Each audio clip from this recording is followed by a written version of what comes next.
mobile asteroid, spanning 50 kilometers. Its hull was covered in heavy dark gold armor, its surface dotted with hundreds of thousands of large turrets, missile silos, and point defense arrays, resembling a metallic forest. Numerous giant hangar entrances continuously disgorged squadrons of aircraft and escort vessels, as if it were an unceasing fortress of war. Its appearance even caused a slight but detectable shift in the gravitational parameters of the airspace, triggering alarms on all warship sensors, capturing the suffocating projection of its mass. The shadow it cast seemed capable of enveloping a quarter of the battlefield. Thus, the Great War began. Almost the moment both sides' main forces completed their jumps, an invisible yet perilous electronic war had already commenced. Among the Silverwing fleet, dozens of specially modified Ling-Yu electronic warfare Thunderstorm-class ships activated their massive dish-shaped antenna arrays and energy-focusing prisms simultaneously, unleashing a vast torrent of chaotic data and strong energy pulse interference, crashing like an invisible tsunami toward the Imperial formation. On the Imperial fleet side, Thunderstorm-class battleships equipped with Holy Shielders activated the Imperial barrier system, causing countless subtle ripples to appear on their surfaces, efficiently deflecting, absorbing, and disintegrating these invisible electronic assaults. Meanwhile, some Thunderstorm-class battleships carrying Seers quickly launched countermeasures, their powerful central processors and decoding arrays operating at full power to reverse-track the sources of interference, enhancing fleet lock-on times and concentrated fire efficiency. In the void, countless invisible data streams and electromagnetic signals collided wildly. Both sides' carrier pilots and fire control systems have been affected to varying degrees, resulting in a sudden decline in attack accuracy. Millions of carrier aircraft and armored units surged forth, emerging from a certain fleet, rushing toward the opposition. The flagship of a certain planetary fortress loomed large.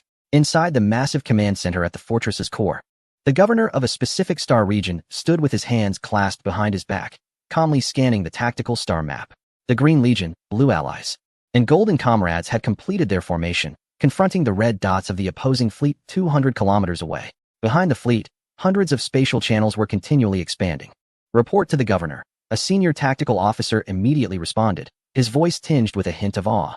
The carrier has had its shields breached and can be used as a test target for our formidable strike. Breached? The governor squinted. Before his arrival, the opposing fleets seemingly lacked such capability, but now was not the time for deep inquiry. The destruction of this main force was his objective. Execute it first. Yes. At the colossal belly of the flagship, an armored plate the size of a major airport slowly slid open, revealing a bottomless energy emission lens with a staggering diameter of 500 meters. Countless thick energy conduits started to glow at its edges, gathering terrifying energy that began to warp the surrounding space slightly. The darkness of the deep was completely dispelled, replaced by an intensely concentrated, blinding white light that overloaded all sensors in an instant. In the deep darkness at the edge of the battlefield, aboard a certain class of escort ship, a commander observed the colossal figure of the flagship on the tactical screen, akin to a deity descending, along with the hundreds of expanding spatial channels behind the opposing fleet. The power of both sides, capable of crushing stars, was wildly converging in this small star region, creating a suffocating pressure. Ola, calculate the current troop deployment rates for both sides. Calculating. The troop deployment rates for both sides are approaching 1105. At a dynamic equilibrium critical point, high energy reactions detected en route. Suspected doomsday weapon level strike. Ola magnified a section of the tactical display, clearly showing the impending offensive being brewed by the planetary fortress. Doomsday weapon? Real-time monitoring and data assessment, complete data recording. On the bridge of the carrier, a senior general stared intently at the enormous object dominating the entire view on the tactical screen, as well as the terrifying energy while gathering destructive power. His bloodshot eyes were filled with shock and despair. Did you really create this? He murmured, his voice dry. As a senior officer of the fleet, he had vaguely heard of the secret development of an ultimate strategic weapon based on relic technology, but he never expected to witness its power in such a manner, and to be deployed so quickly. Beside him, the crew's cries were already laced with despair. They were first targeted by the warships of the Earth Federation, which destroyed their shields, and now they are being washed by the Imperial planetary fortress. The highest level of energy alert has long been echoing painfully in every corner. But at this moment, all sounds seemed to be swallowed by the invisible pressure of death looming overhead. On the bridge of the Hegemony Declaration, the preparations for divine punishment are complete. Governor Sol's expression is impassive, his gaze icy. The moment the order is given, a concentrated beam of blinding white energy erupts from a massive well 500 meters deep.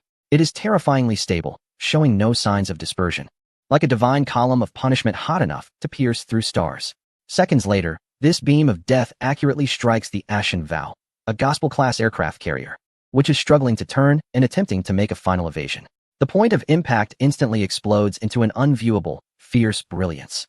As if a miniature star is burning violently in the right center of the carrier's hull, the terrifying energy surges in, melting through the thick composite armor under extreme heat, tearing open a massive breach nearly 700 meters in diameter. The metal at the breach drips like melted wax, and the entire carrier shudders violently.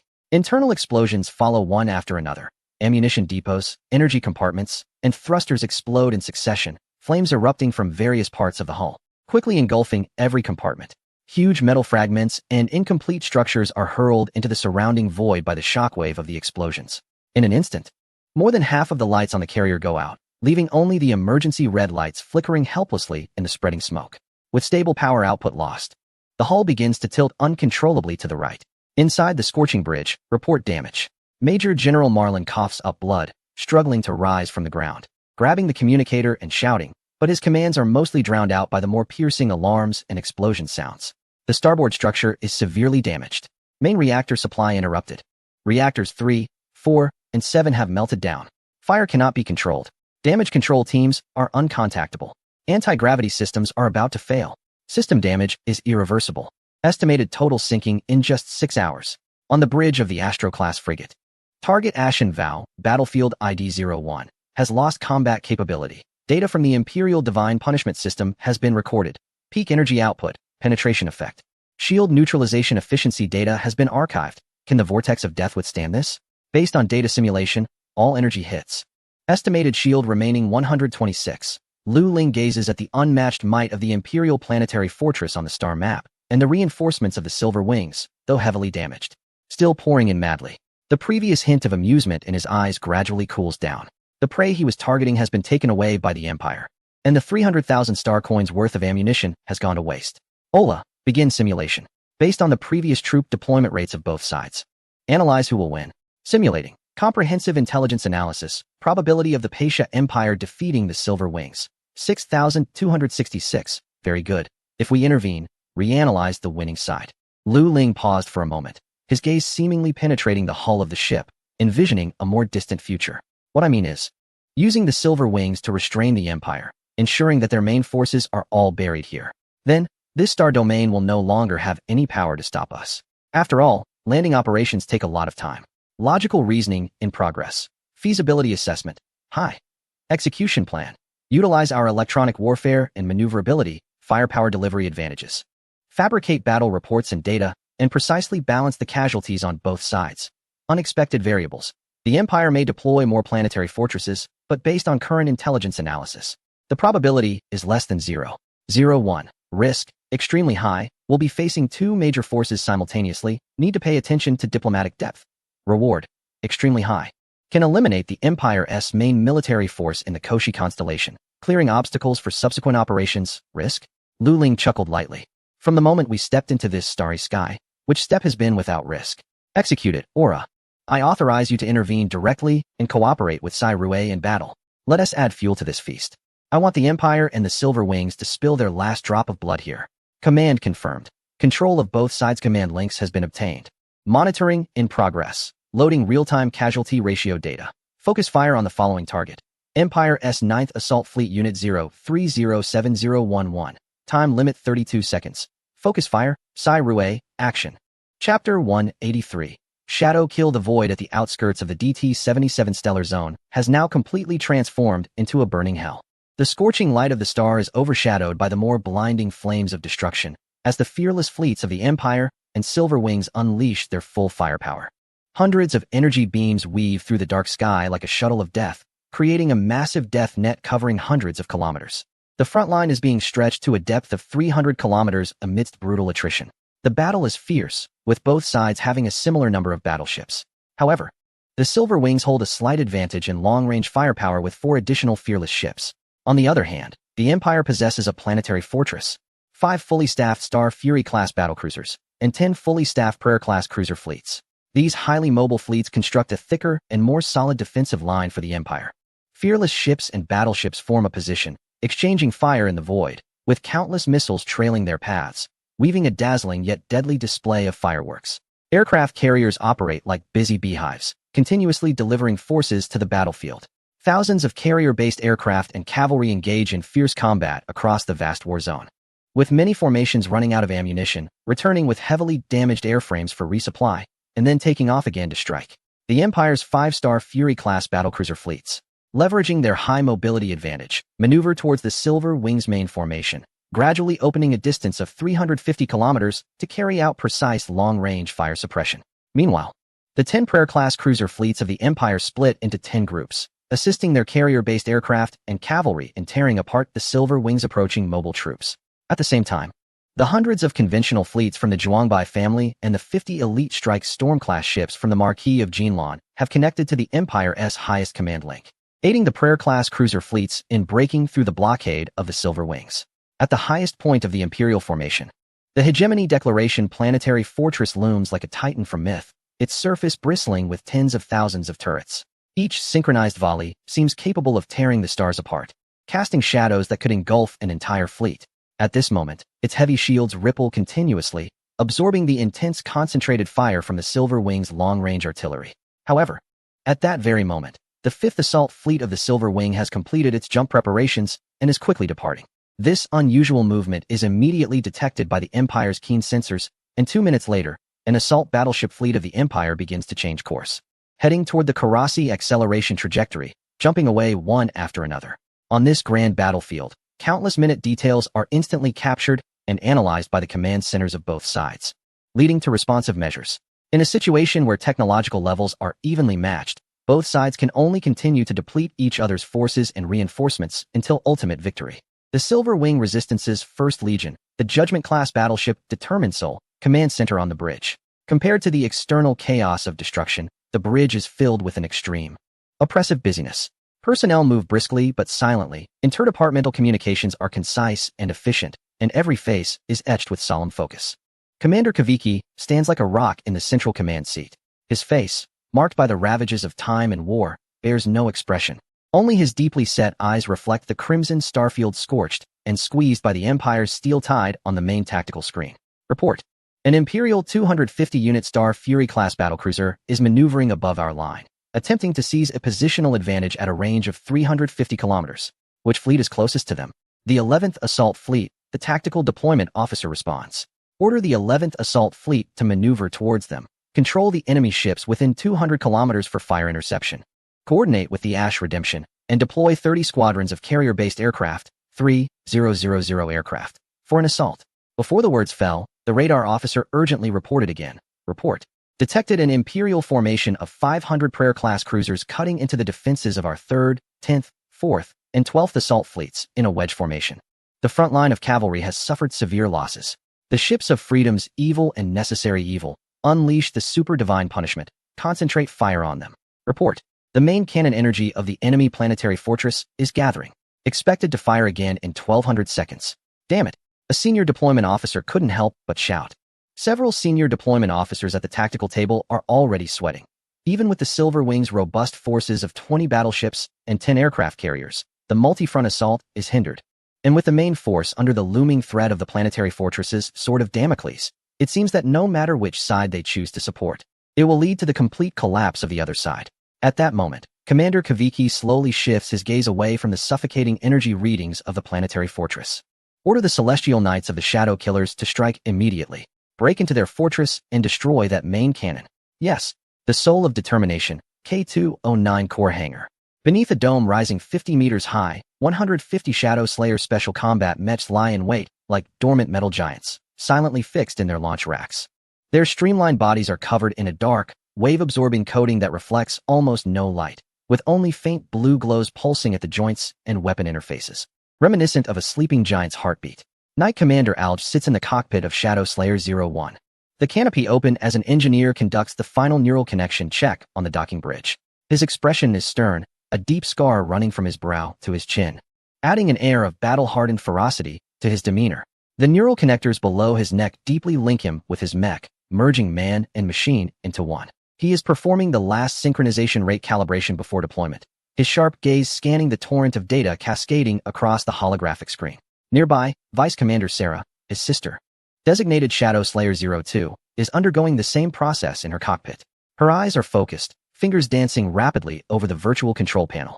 As elite knights of the Silver Wing Resistance, both siblings have achieved a genetic composite rating of B, with a 100-meter sprint time of 0.76 seconds. By the standards of the Imperial Knight Sanctuary, they are undoubtedly Golden Knights. This rating is among the top tier within the Silver Wing Resistance, indicating that their neural response speed, muscle density, bone strength, energy metabolism efficiency, and cognitive processing abilities far exceed the limits of humanity from the old era. They are the elite of the new human evolution wave, specifically selected and trained to operate machines like the Shadow Slayer that require extreme precision. At the Prometheus Gene Optimization and Assessment Center of the Silver Wing Resistance, every candidate knight must undergo a series of brutally rigorous tests to quantify their new human traits. Among these, high-level neural conduction testing is the most critical. Subjects must accurately lock onto and simulate attacks on hundreds of randomly appearing dynamic targets, each lasting only milliseconds. Under ultra-high gravitational acceleration, typically exceeding 50 g, Alj and Sarah maintain an average reaction time of below 0.008 seconds in this project, with an error rate below 0.05, and their neural signal transmission efficiency rivals that of advanced cognitive processors. Additionally, high-level extreme load tolerance testing is essential. In a centrifuge simulating the massive overload, sustained at 8,100 g, peaking at 150 g, generated by high-speed mech maneuvers, subjects must remain alert and make complex tactical decisions. Lastly, there is the battlefield information processing pressure test. Subjects are placed in a 360-degree simulated battlefield, processing vast streams of information from over 20 data sources, including radar, optics, sonar, and electronic warfare, and must identify the 5 most threatening targets and their priorities within 3 seconds. Alj once achieved a record of completing all identifications and formulating an initial interception plan within 21 seconds, showcasing his astonishing information filtering and parallel processing abilities. It is precisely these extraordinary qualities that enable them to maneuver the Shadow Killers with actions that defy conventional physical intuition, to maintain absolute calm amidst a hail of bullets, and to become the deadliest dagger thrust into the heart of the enemy. The neural connection synchronization rate is 997, stable. The engineer looked at the data screen with awe in his voice. This figure means that Alj's thoughts are almost seamlessly linked with the central processor of the battle machine, with command delays being negligible. Weapon systems, stealth mode, shadow kill module, main energy core, backup energy core, all systems online, status stable. Sarah's clear and calm voice came through the internal communication. Alj took a deep breath, feeling the oxygen-rich air and faint energy field in the cockpit. Every cell in his body adjusting to peak combat readiness. The B-grade gene rating not only granted him superhuman physical abilities and reflexes, but also an almost instinctive affinity and control over the war machine. All units, perform the final system self-check and report to me, Alj commanded. He was acutely aware that they were about to delve into the death zone of the Imperial Planetary Fortress, where even the slightest mistake could lead to irreparable consequences. Shadow Kill 02 self-check complete, Sarah's voice reported. Shadow Kill 03 self-check complete. Shadow Kill 04. Accompanied by the heavy sound of the chest armor hatch closing, the launch pad began to activate, with 150 battle machines being synchronized into the launch channel. The data and energy cables behind them disconnecting one after another. The control tower issued the command. Runway clear. May freedom guide you, knights. Shadow Kill 01, ready for launch. Alj pushed the throttle to 100. The engines of the battle machines roared with a thunderous sound, accompanied by crackling sparks, and in an instant, they were ejected into the cold void of space. Sarah and 148 Celestial Knights followed closely behind. Outside the cabin, endless starlight, brilliant firepower, and eternal death reflected in the pupils of every knight. Alj's voice echoed over the communication channel. Remember why we fight, for the future of the Silver Wings, for a fate free from enslavement. All units, keep up. The engines of 150 Shadow Killers erupted with tremendous thrust, transforming into 150 streaks of light, charging towards the towering planetary fortress 300 kilometers above at the extreme speed of 5,600 to 7,000 meters per second. Note, the extreme speed here refers to safe retrothrust and stopping maneuver speed, not the maximum flight speed. Inside the cockpit, only the ticking of instruments could be heard. Alj silently carried out various operations, connecting to the channel. 19th Assault Fleet, this is Colonel Rain Alj of the 1st Shadow Killers. Cover our advance. Firepower covering positions C-11 and G-66. 30 kilometers away, the 19th Assault Fleet immediately responded, beginning to maneuver upward while launching 1,500 Falcon fighters to engage in coordinated operations. On the radar screen, The dense points of friendly forces instantly covered the silhouettes of the Shadow Killers. 14 seconds later, they completely left the fire cover range of the Silver Wings' main forces. 200 kilometers ahead lies the Death Zone, a firepower network formed by the Empire's carrier-based aircraft formations, assault boats, and various warships. The 19th Assault Carrier Air Group's ALG prepares for sacrifice. There was a moment of silence on the channel, followed by a firm response, received. For the Silver Wings. Shadow Kill Knights. All units activate stealth mode. In an instant, it was as if an invisible hand had swept across the void. 150 high-speed Shadow Killers instantly became blurry and distorted. Their bodies covered in deep absorbent coatings and activated optical camouflage fields working in perfect harmony to erase their silhouettes against the background radiation and chaotic energy of the battlefield. The engine's exhaust flames were restrained and cooled by a special force field, leaving only faint, nearly undetectable heat traces. They transformed from a dazzling torrent of steel into true ghosts, silently continuing their deadly charge. Almost at the same moment the Shadow Kill Knights vanished from the visible spectrum and conventional radar, the 19th Air Group, with 500 Falcon fighters, increased their speed and charged unhesitatingly into the Empire's tightly woven fire interception net. Ahead, tens of thousands of artillery pieces unleashed a scorching storm of metal, weaving walls of death. All units of the 19th Squadron, charge at maximum speed. Open fire. Create a beheading corridor for our celestial knights. The captain's roar echoed in every pilot's cockpit. For freedom. For the Silver Wings. Down with imperialism. The deafening roar reverberated within the cockpits, overpowering the roar of engines and the shrieks of death. The missile bays beneath the wings of the 500 Falcons opened instantly, blooming into deadly beauty like a peacock displaying its feathers, unleashing all onboard anti-ship and air interception munitions without reservation. The pulse energy cannon at the nose fired a continuous stream of beams, like the final, most brilliant dance of a moth drawn to the flame. They did not remain invisible. Their purpose was to become the most dazzling and impossible to ignore targets. This was a sacrificial feint. The Empire's fire control systems reacted almost instantly, with thousands of Imperial Guard carrier aircraft swooping in, while 4 Imperial Knight squads surrounded from all directions. Attack. One by one, the Falcons, under the absolute firepower advantage of the Empire, shattered like waves crashing against rocks. Explosions lit up the dark void, blooming into brief yet brilliant flowers of death. Some aircraft were blown apart mid-air, others vaporized by energy beams, while some trailed long flames as they crashed into the Empire's warships, attempting one last impact. Their sacrifice was not in vain. With their lives, steel, and flames, they successfully attracted the majority of the Empire's attention, creating fleeting opportunities for the real strike force. Another 14 seconds later, the Shadow Kill Knights had quietly penetrated deep into the Empire's main formation using stealth. At this moment, they were only 100 kilometers away from the towering fortress, with a final 14-second journey remaining. What lay ahead of them was a mobile defensive line formed by a strong assault battleship fleet, the 9th Assault Fleet of the 1st Holy Legion of the Empire Navy. In stealth mode, it had become difficult to remain perfectly hidden at such a close distance, and with a lack of continuous background interference. ALG had no choice but to break through this fleet. Activate the Shadow Kill module. This was a one-time module that could instantly boost the reactor output by 300, allowing all systems to operate in overload for 30 minutes, at the cost of module destruction and severe damage to the body. The energy cores of 150 Shadow Kill Iron Riders vibrated at high frequency, with a ghostly blue light surging from the joints and weapon interfaces, like a slumbering giant beast suddenly awakening with bloodthirsty eyes. The overwhelming energy surged into every conduit, and the machine emitted a subtle yet chilling death hum. Almost simultaneously, the commander of the 9th Fleet issued a command. High-energy stealth units detected. Bearing 774, elevation angle 33. It's those silver-winged rats again. All weapons free to fire. Drive them out. The turrets of over 30 Thunderstorm-class battleships in the 9th Fleet spun wildly, and the covers of the closed defense missile launchers flew open, unleashing deadly firepower like a waking volcano ready to erupt with destructive lava.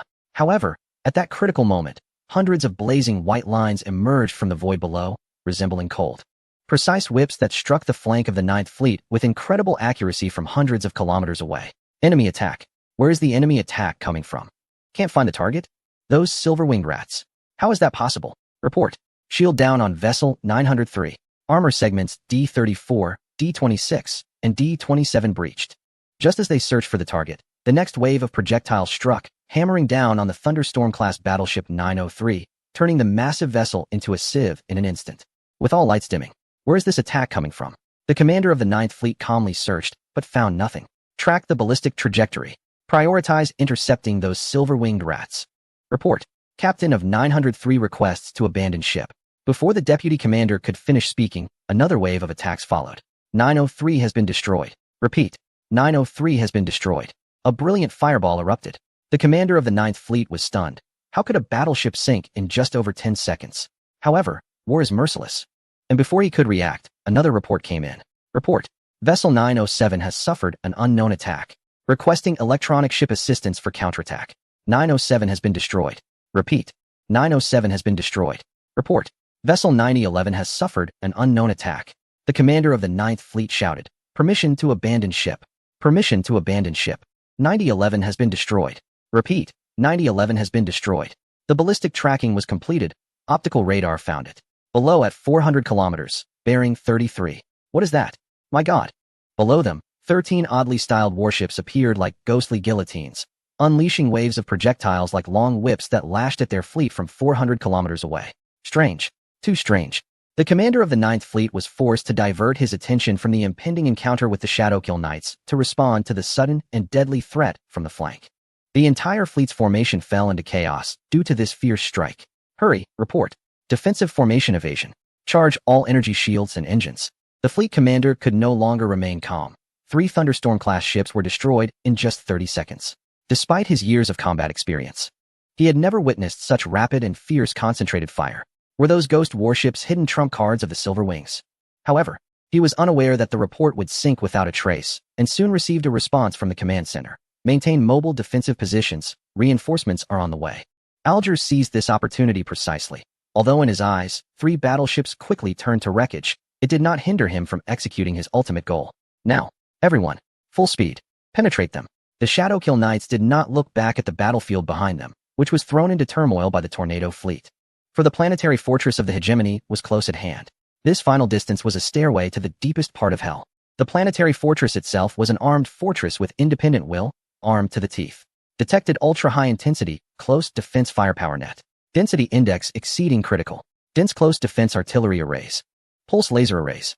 Uncountable numbers. There are spectral fluctuation lenses. Stealth system failure. Ear-piercing alarms blared madly in every cockpit of the Shadowkill Iron Riders. And under the powerful lens detection of the fortress, their figures were forced to reveal themselves. Everyone charge. Alger took the lead in the sprint. In the final few kilometers. At that moment, a large number of heavily armored, Temple Guardian, heavy iron riders, adorned in imperial gold and white paint, surged out from several hangars of the planetary fortress like a tide. Their numbers exceeded 1,000. They were the elite guard forces of the planetary fortress, specifically designed as the last shield and sword to counter surprise decapitation raids. The void was instantly filled with explosive flames, splintering armor fragments, and intersecting energy beams. The steel torrent collided violently, instantly transforming into a brutal slaughterhouse. All attacks from the Shadowkill Knights against the planetary fortress were blocked by the second layer of shields. To destroy the Thunder God's wrath, one would either have to risk entering the interior at low speed under heavy fire or destroy the shield generator. At the center of this chaotic slaughterhouse, a particularly dazzling golden figure stood like an immovable rock, precisely blocking Alger's path forward. It was an exceptionally tall, fortress-like machine, completely covered in brilliant gold and white paint, with the Imperial Eagle emblem and Thorn Scepter insignia stamped on its shoulder armor. The special model, Temple Guardian Judgment Day. What it held in hand was not a standard cavalry lance, but a massive 2-handed power sword entwined with blazing white energy arcs. Just by hovering there, it exuded a suffocating sense of heavy oppression. Silverwing 48th Pivot Knight. Rain Alger, I have been waiting for you for a long time. A cold voice echoed through the public channel. Alger maneuvered his iron steed with a precise short-range jet maneuver, evading the pulse lasers shooting from the side. The voice through the communicator carried a cold mockery.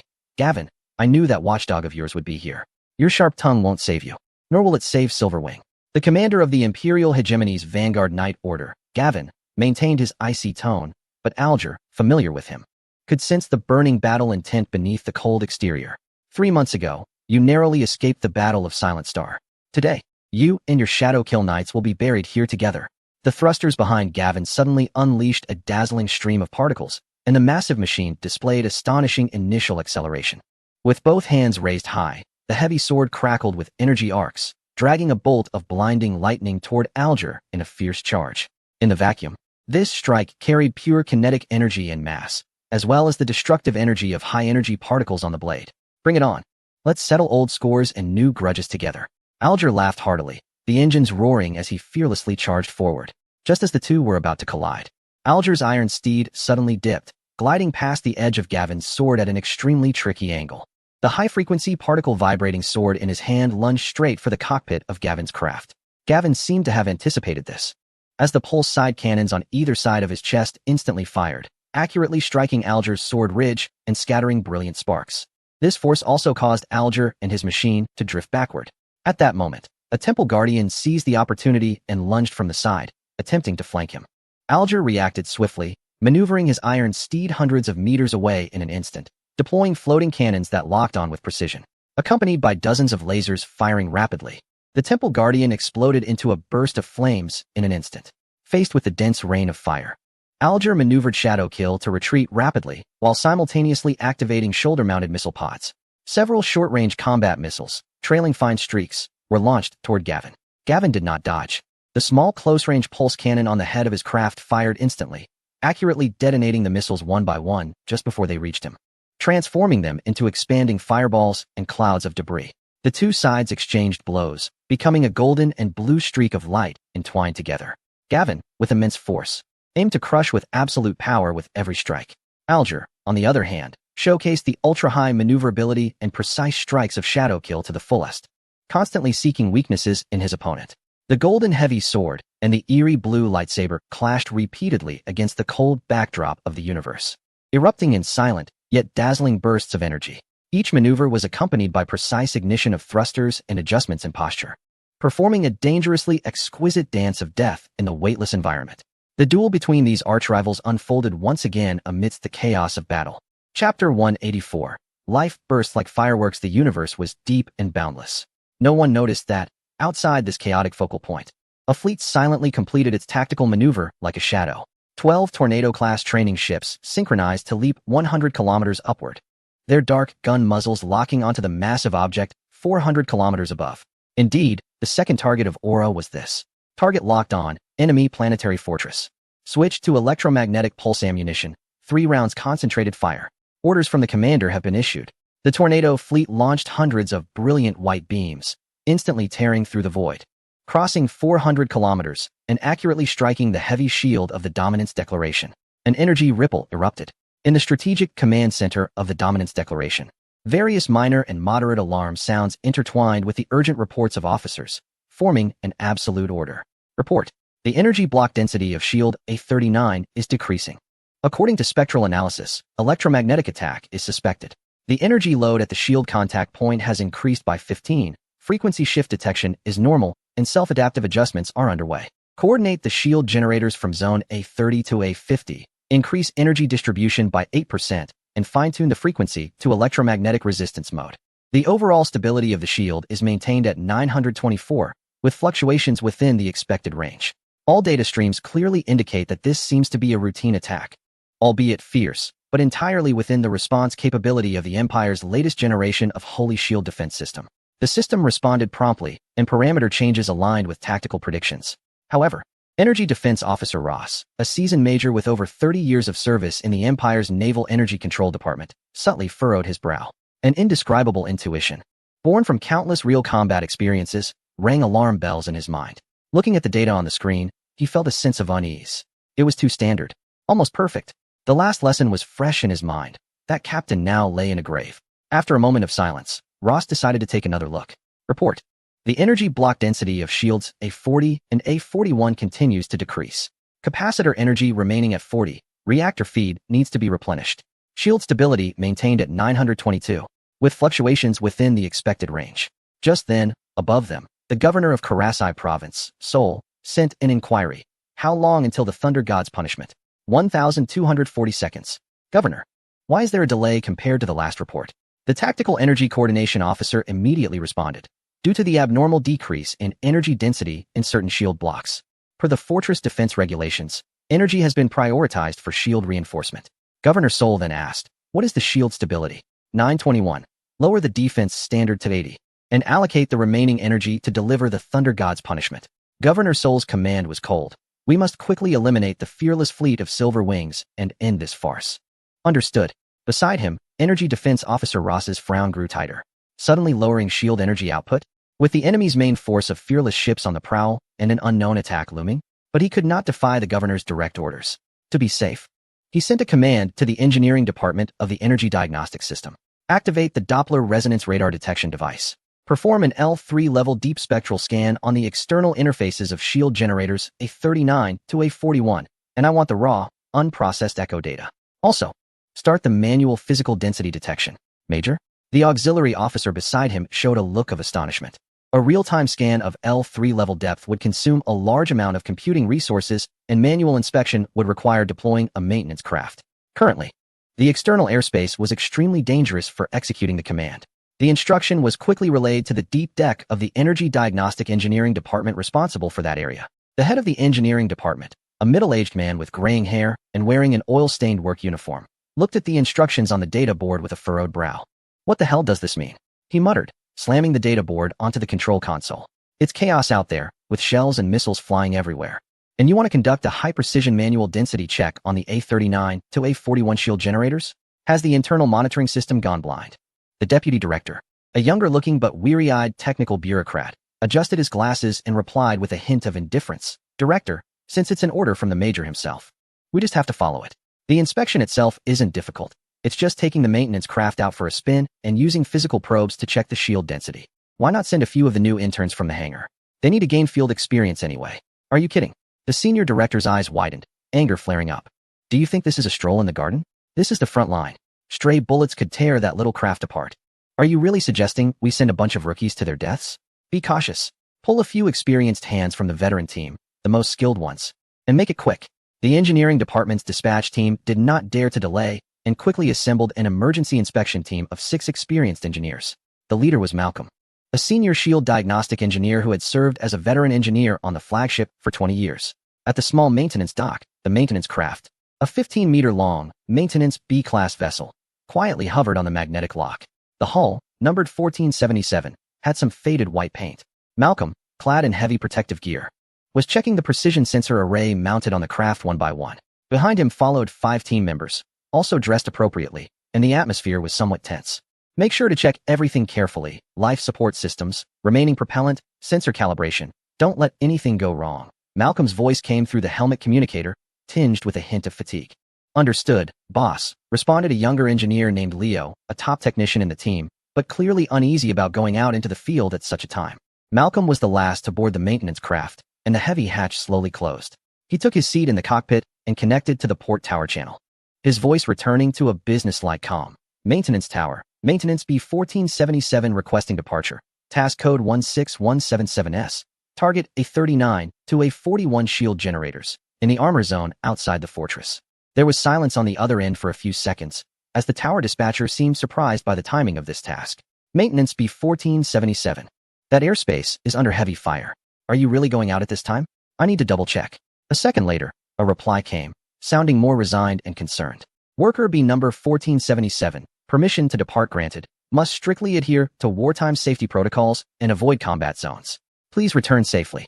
The magnetic lock is released, and the small maintenance craft's engine emits a low hum as it glides out of the launch corridor beneath the fortress, like an ice crystal thrown into boiling water, instantly consumed by the grandeur and brutality of the external battlefield.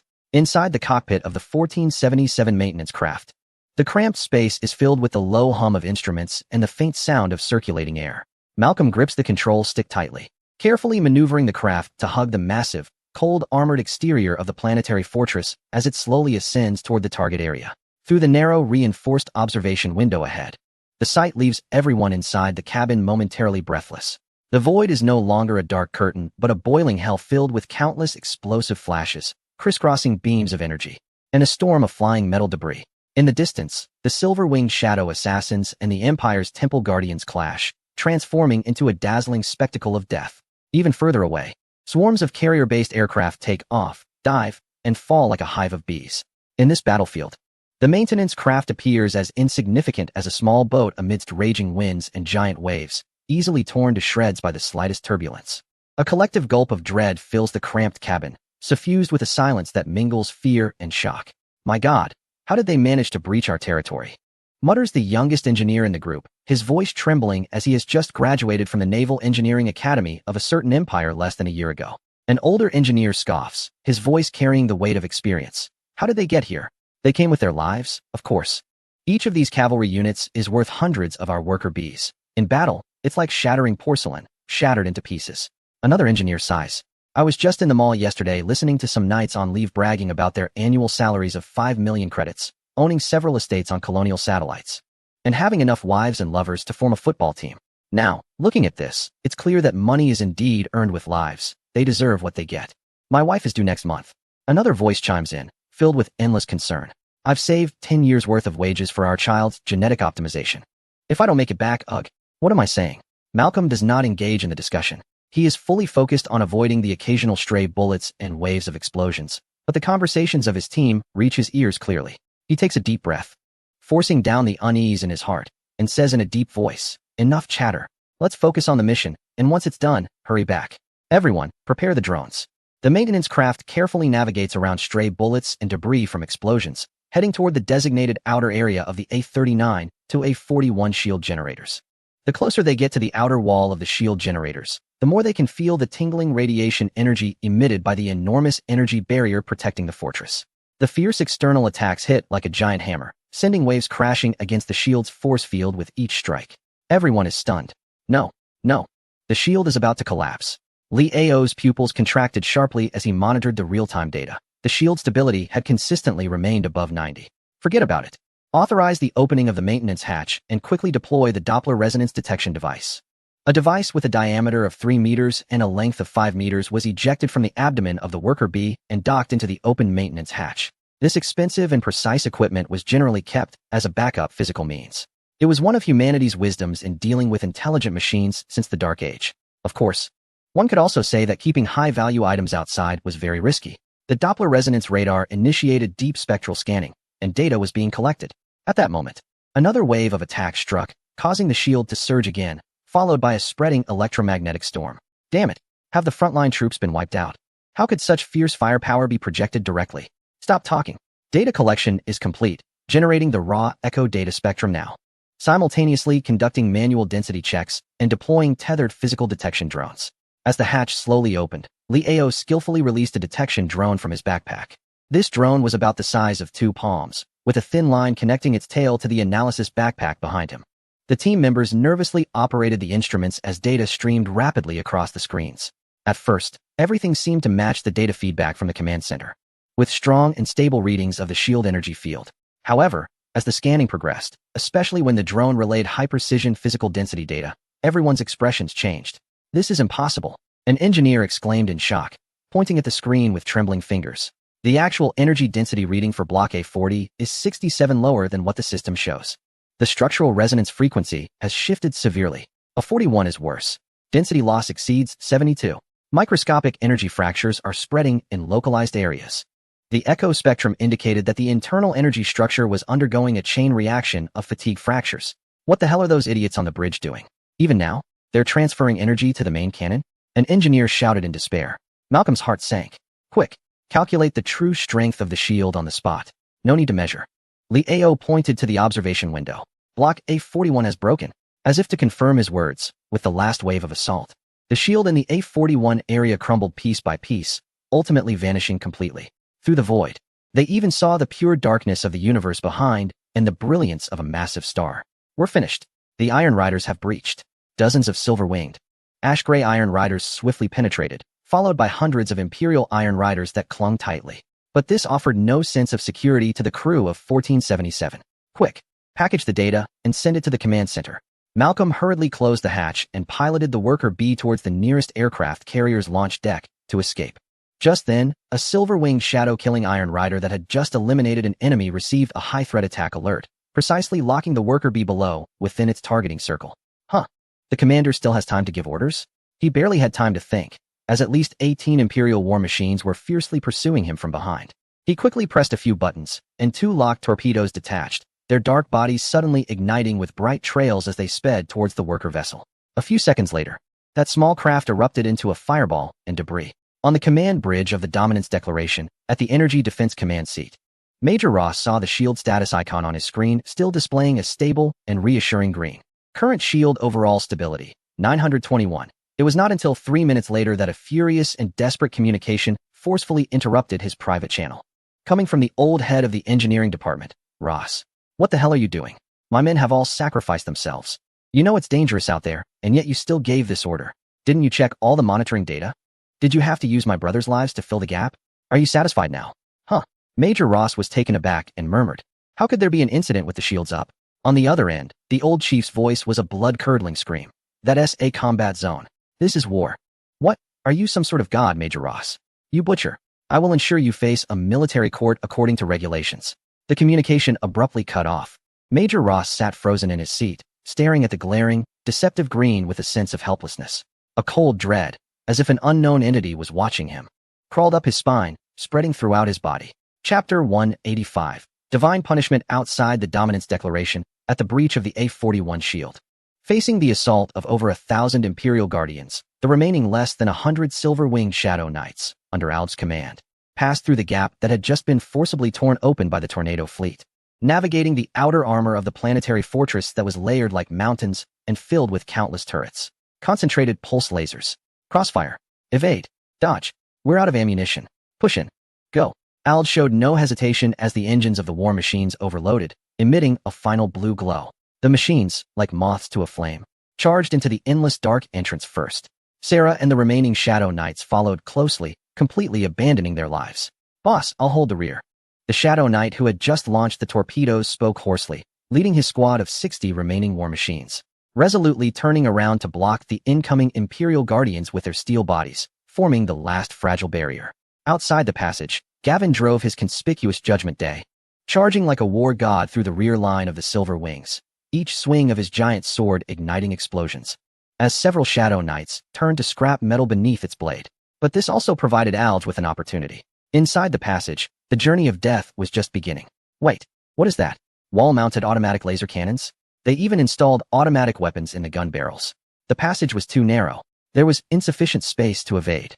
One Shadow Knight couldn't dodge in time and was instantly hit by several beams of light, exploding into a brilliant yet brutal flame in midair. As soon as the words fell, another impenetrable laser net formed, catching dozens off guard and turning them into fragments. Alg fired rapidly, destroying the laser device. He watched the friendly signals on the tactical screen disappear one by one, his eyes filled with fury mixed with endless sorrow and a determination to fight to the end. We can't wait any longer. Deploy all concentrated antimatter warheads. The moment the order was given, the remaining Shadow Knights, whose launch silos had not been used before, released their mounts, revealing tactical-grade nuclear fusion warheads covered in heavy lead-gray radiation shielding. This was the final means prepared for this decapitation operation. Launch. Launch. Accompanied by the simultaneous commands of Alg and Sarah, dozens of warheads were ejected from the pods by high-pressure gas, their tails igniting and emitting a fierce blue flame. In the narrow, energy-turbulent corridor, they shot towards the end of the passage where the ominous energy wave emanated from the Divine Punishment Array. At the moment the nuclear bombs were launched, Alg roared with the last of his strength. Maximum thrust. Retreat. All surviving Shadow Knights pushed their engine thrust to the limit, retreating recklessly. Time seemed to stretch infinitely at that moment. A low, rumbling energy hum resonated, directly affecting the material itself, causing the massive planetary fortress to vibrate as if struck by an invisible giant hammer. Even the governor, far away on the command bridge, was shaken by the sudden tremor, clutching the railing for support. What is happening? In the depths of the Divine Punishment, an extreme light erupted, suddenly illuminating everything like a supernova explosion. This brilliance was so intense that it instantly consumed everything in the corridor, temporarily blinding Alg and the others, leaving only a blinding white light in the 360-degree cockpit. After the white light came the release of destruction. The terrifying energy shockwave did not expand spherically as it would in the atmosphere, constrained by space and the narrow passage. It transformed into a destructive torrent of energy and matter, jetting along the axis of the corridor. Scorching plasma, vaporized metal steam, and lethal nuclear radiation surged forward at nearly supersonic speed. Boom! Although there was no sound in the vacuum, the intense vibrations caused by the massive energy release transmitted through the fortress' structure to every knight's body, as if the entire universe were roaring in their ears. The energy core of the Divine Punishment, a colossal capacitor array, shattered like fragile glass under extreme heat and impact, melting away. Thick energy conduits were torn to dust, and the overloaded energy spiraled out of control, triggering a chain reaction. The terrifying energy torrent chased after the retreating Shadow Knights. The surface temperature of their bodies was rising sharply.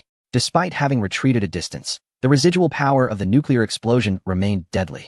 One Shadow Knight, moving slightly slower, was caught by the energy torrent. Its body instantly melted halfway, exploding silently into pieces.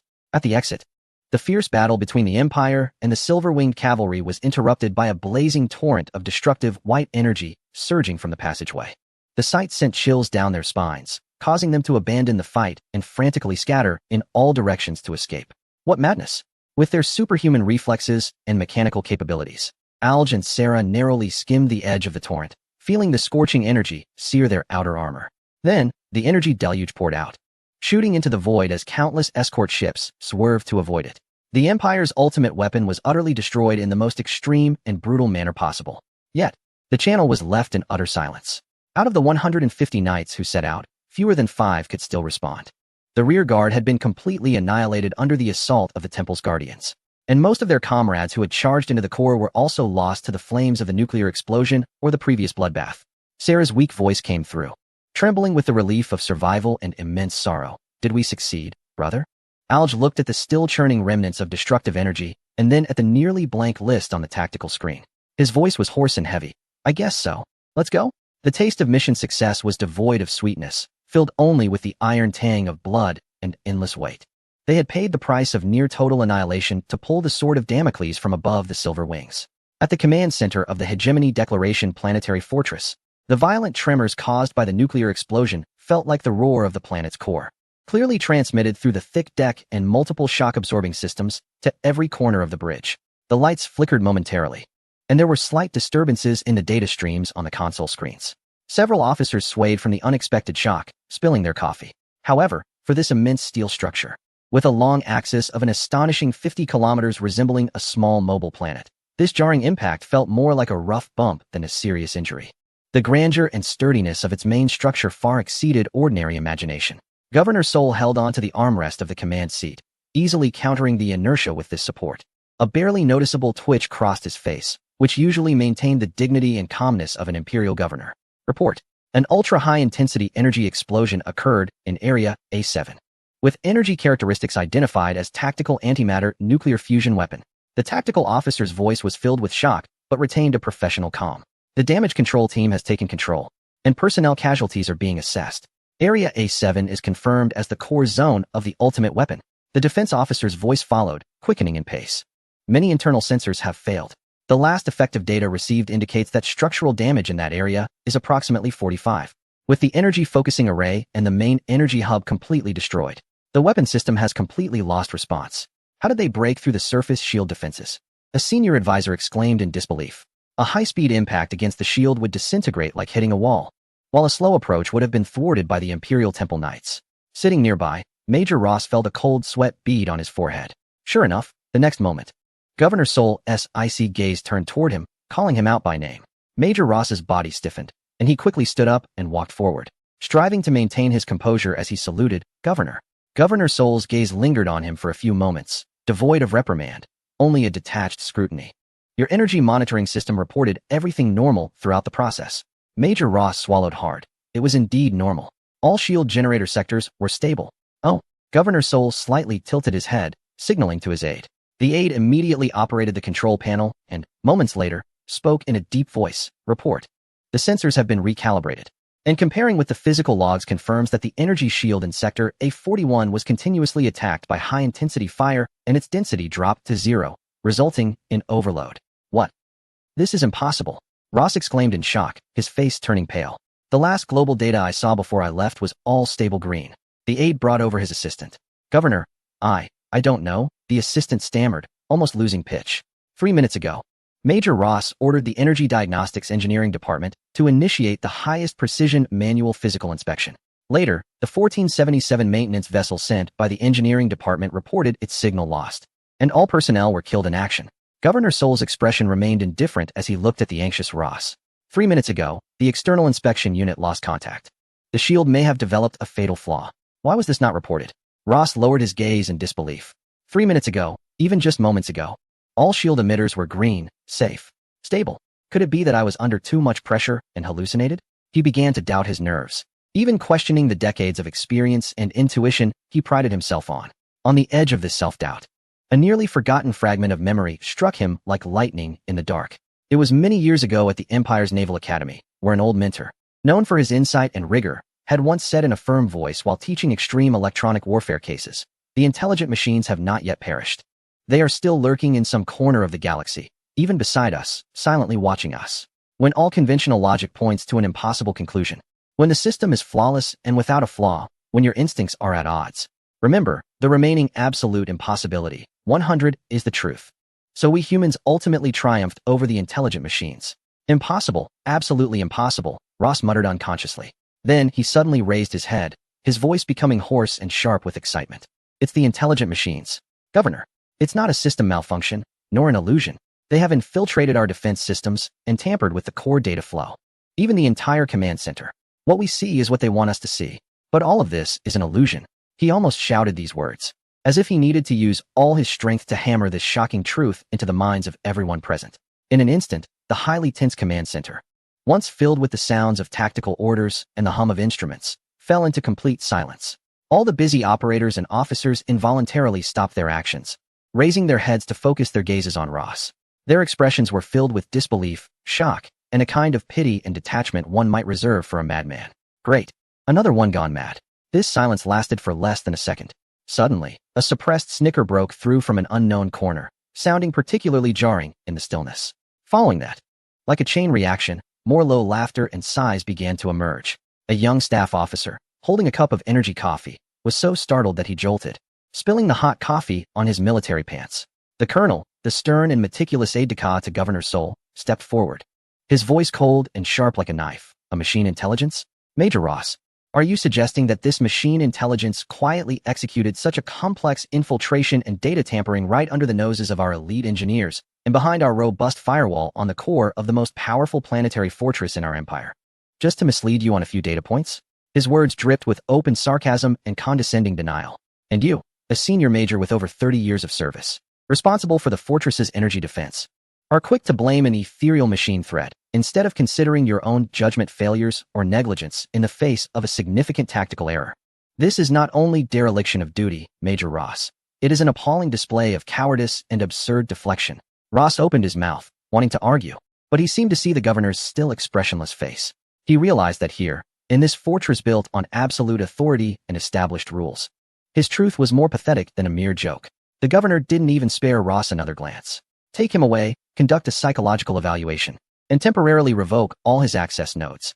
Yes, the captain of the guards responded solemnly, and two fierce-looking guards immediately moved in, gripping Ross even tighter. This time, Ross did not struggle again or offer further defense. Governor Sol's gaze returned to the main tactical screen.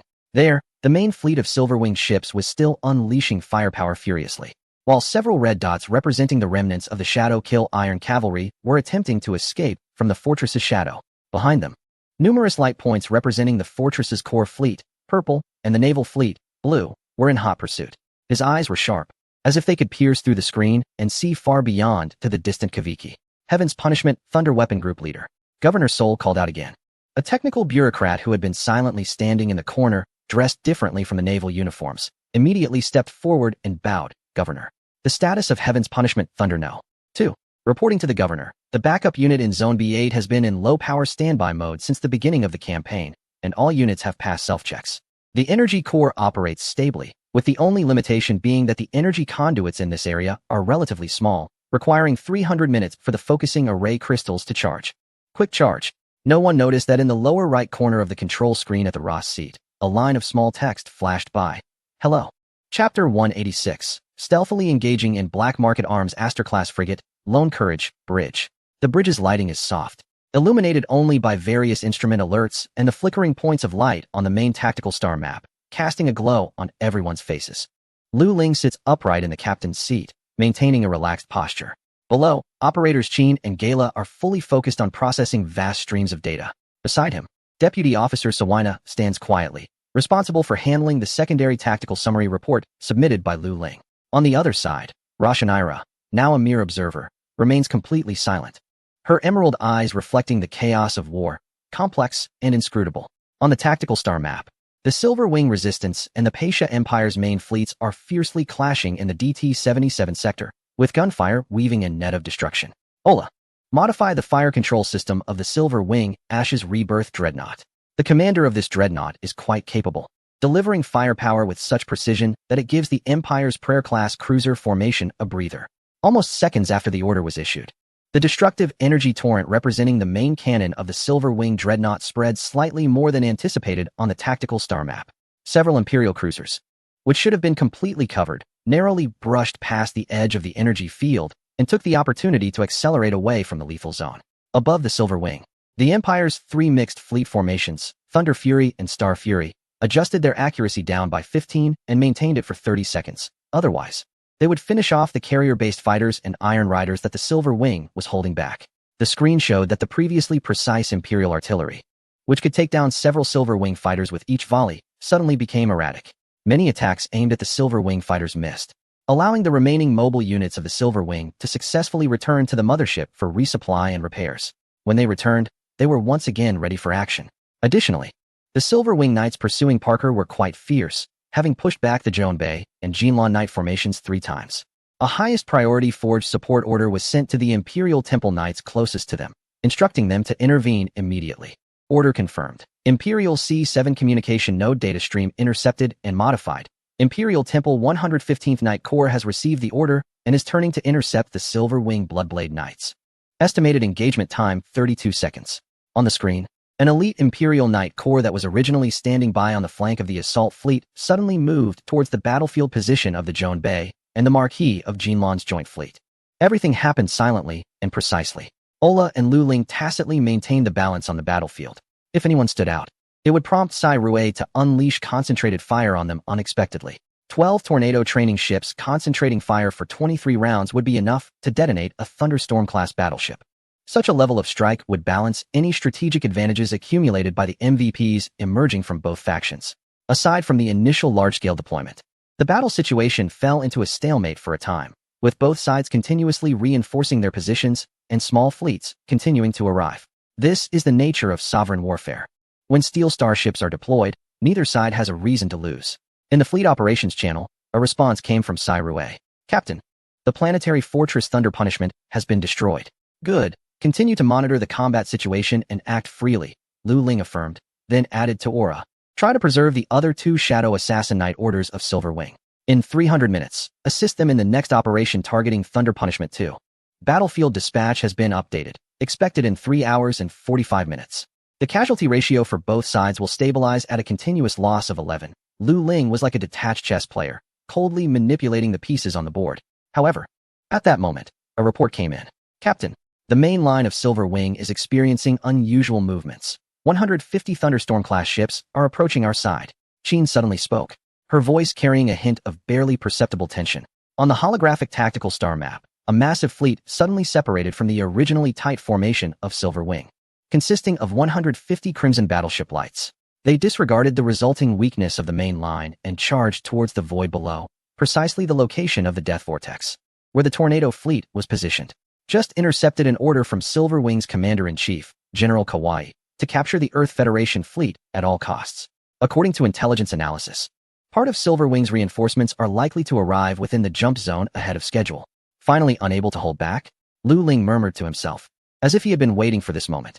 Aura, conduct a comprehensive analysis of the composition of this Silver Wing assault fleet, their commander, and communication links.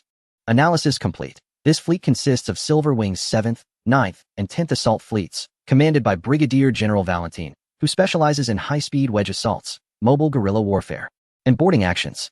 Note, the fleet is carrying several ancient relics known as Twilight Ether Generators, Twilight Crystal Launchers, and Twilight Prisons. There are no detailed functional records in the database. Comprehensive data analysis indicates a 65 probability that they are jump disruption devices, a 15 probability of being spatial force field compression devices, with the remaining probability being a combination of the two. The likelihood of these devices being used directly as weapons is low. It is recommended to conduct close-range testing with Death Vortex-class battleships after both fleets reach a 50 casualty threshold to collect complete data. As always, Aura was meticulous, keeping Lu Ling's task of studying indigenous core technology as the highest priority. Ancient relics? Lu Ling frowned slightly. This was indeed a new variable he had not encountered before. To be cautious, he promptly sent an order to Sairue. Sairue, change tactics. The Tornado fleet must maintain a safe distance and prepare to withdraw on my command. At the same time, he began instructing the navigator, Gira, to maneuver Astro to turn. Like a cautious hunter setting up more hidden beacons in the vast star field for a potential escape.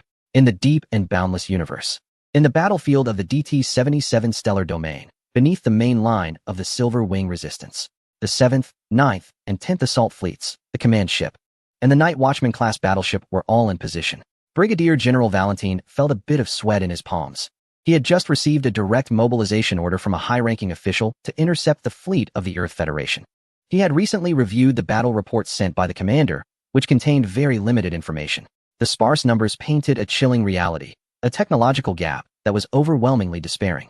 Powerful electronic warfare capabilities. Radar stealth capabilities visible only to the naked eye. Unconventional maneuvering methods. Ultra-short-range jumps. Ignoring jump interference. Unfathomable shield technology. Even small drones. To be honest, he felt uncertain. The report felt like facing a boss in one of those MMORPGs he played in his spare time, with unclear mechanics and health bars. The technological gap was like a bait exuding deadly allure. If the Silver Wing could seize it, perhaps they could soar to great heights. But the greater possibility was that the fish biting the bait would be dragged into an unfathomable abyss by an invisible force. And right now, he, Valentin, was that fish. At 42 years old, he was considered a young talent within the Silver Wing, having attained the rank of Brigadier General at a young age and qualified to lead 3 elite assault fleets. But he knew better than anyone how much of this was due to his powerful father's behind-the-scenes maneuvering. Of course, he was not lacking in ability. One could even say he had a talent for guerrilla tactics and boarding operations. Or he wouldn't have been able to hold the position of commander of the guerrilla fleet. Boarding? Controlling that ghost ship? At this moment, Valentin felt unprecedented pressure. All fleets, attention. Maintain high-speed assault formation. Engine thrust at 100. All weapon systems, heat up. All nightly orders. Prepare jump interference probes for the carrier air groups. Ready to strike at any moment. Valentin took a deep breath and declared, there is only one chance. For the future of Silverwing. Capture the infinite-level target. Even if it means death, we absolutely cannot let them jump away. For Silverwing. The channel erupted with fervent responses from the captains of the ships. But this blind optimism only deepened the chill in Valentin's heart. Indeed, to avoid panic, this battle report was known only to a select few high-ranking officials. His comrades, who had followed him and trusted him, had no idea what they were truly up against. The fleet shot forth like arrows released from a bow. The engine nozzles emitting dazzling blue light, propelling the massive hull to accelerate in the vacuum of space, quickly exceeding the rated standard of 100. Report. We have exited the defensive perimeter, distance to optical target 380 kilometers, expected to fully engage in 4 minutes and 42 seconds. Reported the tactical officer. 10 seconds to enter firing range, the fire control officer added. 30 seconds until the carrier air group can launch. 50 seconds until we can catapult the Knights. Report. The target fleet shows no signs of evasive maneuvers. The radar officer's voice carried a hint of excitement at discovering prey. They had enjoyed substantial gains from the Empire over the years, including even a dreadnought. The reward, of course, goes without saying. Valentin glanced at the radar officer and fell silent. With such a commotion, the other side couldn't possibly be unaware. Yet, there was no sign of them trying to escape.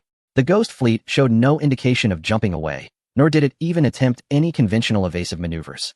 What did this mean? It meant they didn't take their 150 battleships seriously at all. He looked at the increasingly distant and gradually fading blue lights of his own fleet on the tactical star map, feeling a surge of immense helplessness. As a commander, he understood what strength meant. He was all too aware of the quality of that battle report. It was said that the Earth Federation was the heir of the pioneers, and Admiral Kaj had solemnly handed him several so-called relic projectors to deal with the Ghost Fleet. Wasn't this just returning things to their rightful owner? Chapter 187. Pioneer relics in the DT-76 star domain. Aboard the Vigilant, a Thunderstorm-class battleship bridge, Brigadier General Valentin's flagship led the charge, accompanied by the Silver Wing's 7th, 9th, and 10th Assault Fleets, totaling 150 battleships forming an iron torrent, rapidly advancing in a wedge formation towards the terrifying Hunter fleet below. The target was within optimal firing range. All ships, lock on target. Fire. Valentin gripped the handrail tightly, leaning forward, his gaze fixed on the tactical star map, where the Ghost Fleet seemed to be completely unaware of their approach. As soon as the order was given, it was like thunder striking. All 150 Thunderstorm-class battleships unleashed their firepower, with over 1,100 millimeters heavy cannons firing in unison, a scorching wave tearing through the void, creating a devastating barrage. Seconds later, the attack struck the Ghost Fleet's shields, creating faint ion ripples before swiftly dissipating. Valentine was not surprised by the formidable defensive capabilities. His astonishment had already been exhausted half an hour ago when the rebounder used its dual capabilities. Now, only numbness, unease, and fear of the unknown technology remained. Just as he was preparing for the next round, the radar officer's exclamation interrupted his thoughts. Target lost in optical line of sight. Repeat, target has disappeared from optical detection. In the vast starry universe, searching for a ghost fleet with just optical eyesight, without sensor guidance, was akin to searching for a needle in a haystack. Valentine dashed to the enormous optical observation scope, pushing aside an officer, and pressed his eye against the cold eyepiece. He manually adjusted the focus and orientation, straining to search the dark canvas dotted with stars. Nothing. Absolutely nothing. That area was left with only the remnants of energy yet to fully dissipate, and utter emptiness. The fleet, along with its massive mass and energy signals, had vanished like a true ghost, leaving no trace of jumping or energy residue. A chill shot up Valentine's spine. He recalled the line from the battle report about being visually radar invisible, but he never expected the effect to be so complete, so unfathomable. This was not ordinary radar invisibility. It was a complete erasure from all detection methods. Where did they go? The voice of the officer carried a hint of fear, and his gaze towards Valentine was filled with a sense of dread. This superior must know something. However, they were all kept in the dark. This completely incomprehensible mode of operation left every experienced crew member feeling bewildered. Just then, a message came from another observer. Found it. Direction C11. Angle of elevation 38. Distance 686 kilometers. Is this short-range jump technology? The intelligence regarding targets of infinite levels is classified, but now, a terrifying glimpse of it is being brutally unveiled. Bit by bit, Valentine looked at the tactical star map, where the main formation was growing increasingly distant, along with the constantly jumping decoys. He realized that the opponent was playing with him. They were luring him step by step into the abyss of a trap. But he had no choice. Commander Koch's order was to spare no expense, and to capture this fleet, even at the cost of sacrificing 3 fully equipped assault fleets. Chase. The Silverwing fleet opened its engines again, like a beast drawn by invisible threads, lunging towards the new position of the Ghost Fleet. For minutes later, they were already 892 kilometers away from their main formation. The same scenario played out again. As soon as the Silverwing fleet entered firing range, a barrage struck the opponent's impenetrable shields, like mere tickling. Subsequently, the Ghost Fleet vanished once more, reappearing in the depths of space. Chase. Another 4 minutes passed, and the distance to the main formation exceeded 1,100 kilometers. Commander, we are too far from the main battlefield. We are completely out of touch with support from the main formation, and the mothership and flank cover cannot keep up in time. The tactical officer's voice was filled with concern. Valentine knew this all too well. He watched as the dense optical images representing the main battlefield on the tactical star map faded into a blurry background, while the arrow representing his isolated unit was being drawn step by step into the deep, unknown darkness. But his father's cold words echoed in his mind. Valentine must carry out the order, even if it means death. Continue the chase. Valentine gritted his teeth, crushing the last bit of hesitation. The 150 Raindrop-class Silverwing ships pursued deeper and deeper. Originally, the Imperial side had dispatched an aircraft carrier and 2 assault fleets to intercept. But after exceeding 1,000 kilometers, the Imperial interception fleet received orders to return to the main formation. This distance made it difficult to achieve any tactical effect. Every second felt like a year. The path calculated by the opponent was incredibly precise. 10 minutes later, the distance to the main formation had exceeded 2,000 kilometers, with all Raindrop-class ships increasing their speed to 135, reaching 3 kilometers per second. When this number clearly displayed on the navigation screen, an oppressive silence filled the bridge of the Vigilant. We have arrived at the DT-72 sector. The navigator's voice received no response.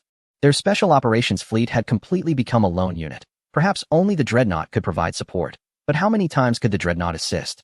At a distance of 135,000 kilometers, the Scorching Star was the only massive backdrop. At this moment, the Ghost Fleet quietly hovered in the void not far ahead, just 380 kilometers away. This time, they did not jump to hyperspace, nor did they maneuver. It was as if they were waiting. They remained still. The officer murmured, his voice devoid of any joy, only deeper vigilance and unease. Valentine scanned the surroundings, every crew member's face etched with tension and confusion, and then he took a deep breath of the cold air. The entire fleet, with overloaded engines, surged forward, ready for sacrifice, fire. With the order given, the Silverwing fleet seemed like a cornered beast, letting out its final roar. The engines of 150 Thunderstorm-class battleships erupted with an intense, scorching light, propelling the massive hulls toward the silent Ghost fleet 380 kilometers away at a near-suicidal speed. Fire! Free fire! All ammunition! Unleash everything! Valentine yelled. All the turrets of the Silver Wing fleet roared again. Thousands of beams and projectiles pouring down like a torrential rain toward the Death Spiral class and its tornado fleet. The result was still despairing. All attacks struck against that seemingly thin yet indestructible shield, merely stirring up ripples that quickly settled. Distance to target, 320 kilometers. All aircraft launched. Distance to target, 300 kilometers. Night Watch Knights. All units engage. The hangar doors of the Silver Wing fleet opened, and all aircraft and cavalry surged out like a swarm from a hive. On the tactical map, nearly 10,000 aircraft icons and 3,000 cavalry icons surged downward. The terrifying Hunter fleet, Death Spiral class bridge. Sai Rui's gaze calmly swept across the densely packed red dots on the tactical star chart, focusing fire on target number 02 Thunderstorm class. 1 round of electromagnetic pulse. 1 round of fusion warhead. 12 Tornado-class ships fired hundreds of bright white lines, and 2 seconds later, they struck the Thunderstorm-class battleship hard, the shield cracking like a spiderweb. The light flickering intensely for a fraction of a second before completely collapsing. Shield breached. Overload offline. Inside the bridge of target number 02 Thunderstorm class, the scream of the shield energy officer was drowned out by an even more terrifying impact in the next moment. Hurry! Have the damage control team repair the energy conduit. We must restart the shield. The captain immediately roared the order. But it was too late. The second wave of attacks followed closely. Projectiles loaded with mini-fusion warheads accurately struck the hull armor that had just lost its shield protection. The screams from the bridge were swallowed by the explosions. Boom, boom, boom, boom. The deafening explosions resonated through the hull structure even in the vacuum, easily piercing, tearing, and melting through the thickest bow armor of the Thunderstorm class. Scorching metal jets and explosive shockwaves surged into the interior of the ship, ruthlessly spreading along corridors, pipes, and compartments. From space, one could see a row of lights turning off, then on, then off again, ultimately replaced by flashing red emergency lights and the glow of explosions. The aircraft and cavalry just departing from the mothership wore horrified expressions, their pupils filled only with that silent explosion's light. The 7th Assault Fleet's ship, Tenacity, has sunk. Repeat. Tenacity has sunk. On the tactical map, the first friendly signal has disappeared. Valentine remained unfazed and continued to charge. Distance to target, 280 kilometers. They jumped again. Now the distance to the target is 580 kilometers. Our formation is 2,382 kilometers. The 9th Fleet's division tactics have failed. We are being outmaneuvered. There's no point in thinking about splitting forces. Valentine, indifferent, pressed on. The 9th Assault Fleet's ship, Indomitable, has sunk.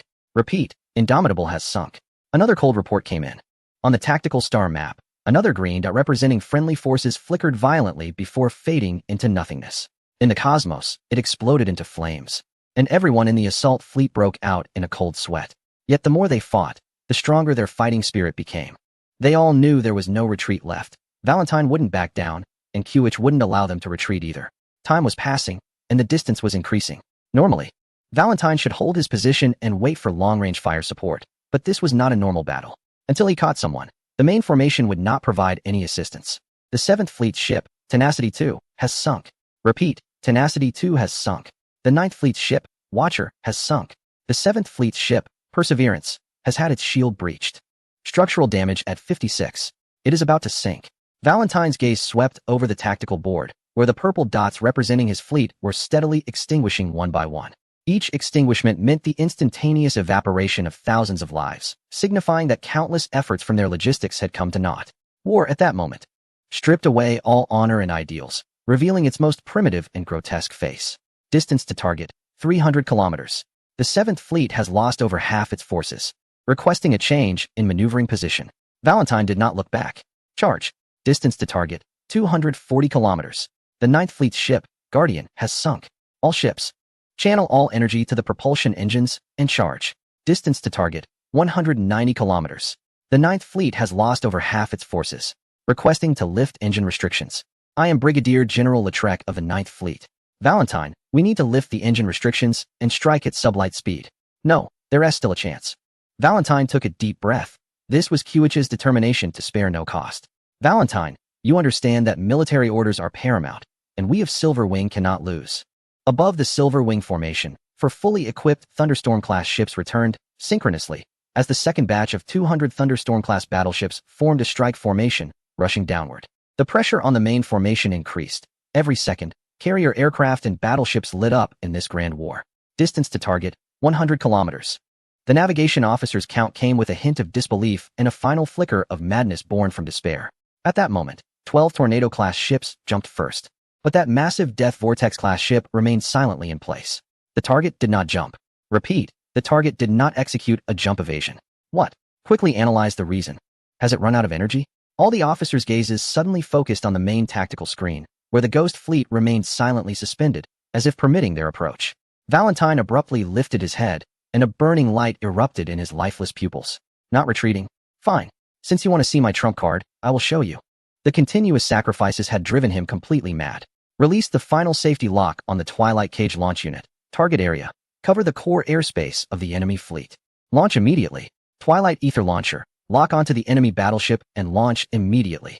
Valentine's hoarse and resolute command echoed like the horn of final judgment within the bridge of the Night Watcher.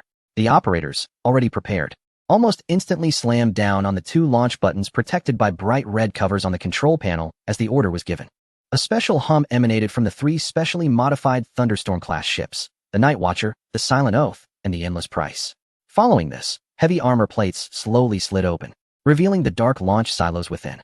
Three ancient-looking rectangular devices, entirely cast from dark metal and covered in indecipherable runes glowing with a ghostly blue light, were pushed out of the launch silos by an invisible force, sliding into the cold vacuum of space. They resembled three gravestones that had slept for billions of years, silently gliding toward the designated airspace, positioned at the apex of a triangle centered around a vortex of death. As they settled into place, the glow of the runes intensified. A distorted beam of ghostly blue energy instantly expanded, enveloping the death vortex, almost simultaneously with the activation of the Twilight Cage.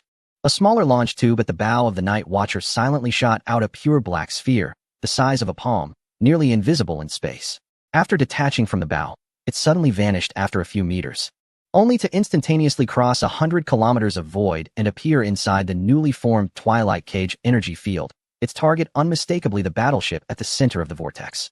The black sphere remained still for less than a tenth of a second before its surface silently cracked open with countless fine lines, releasing a deep purple.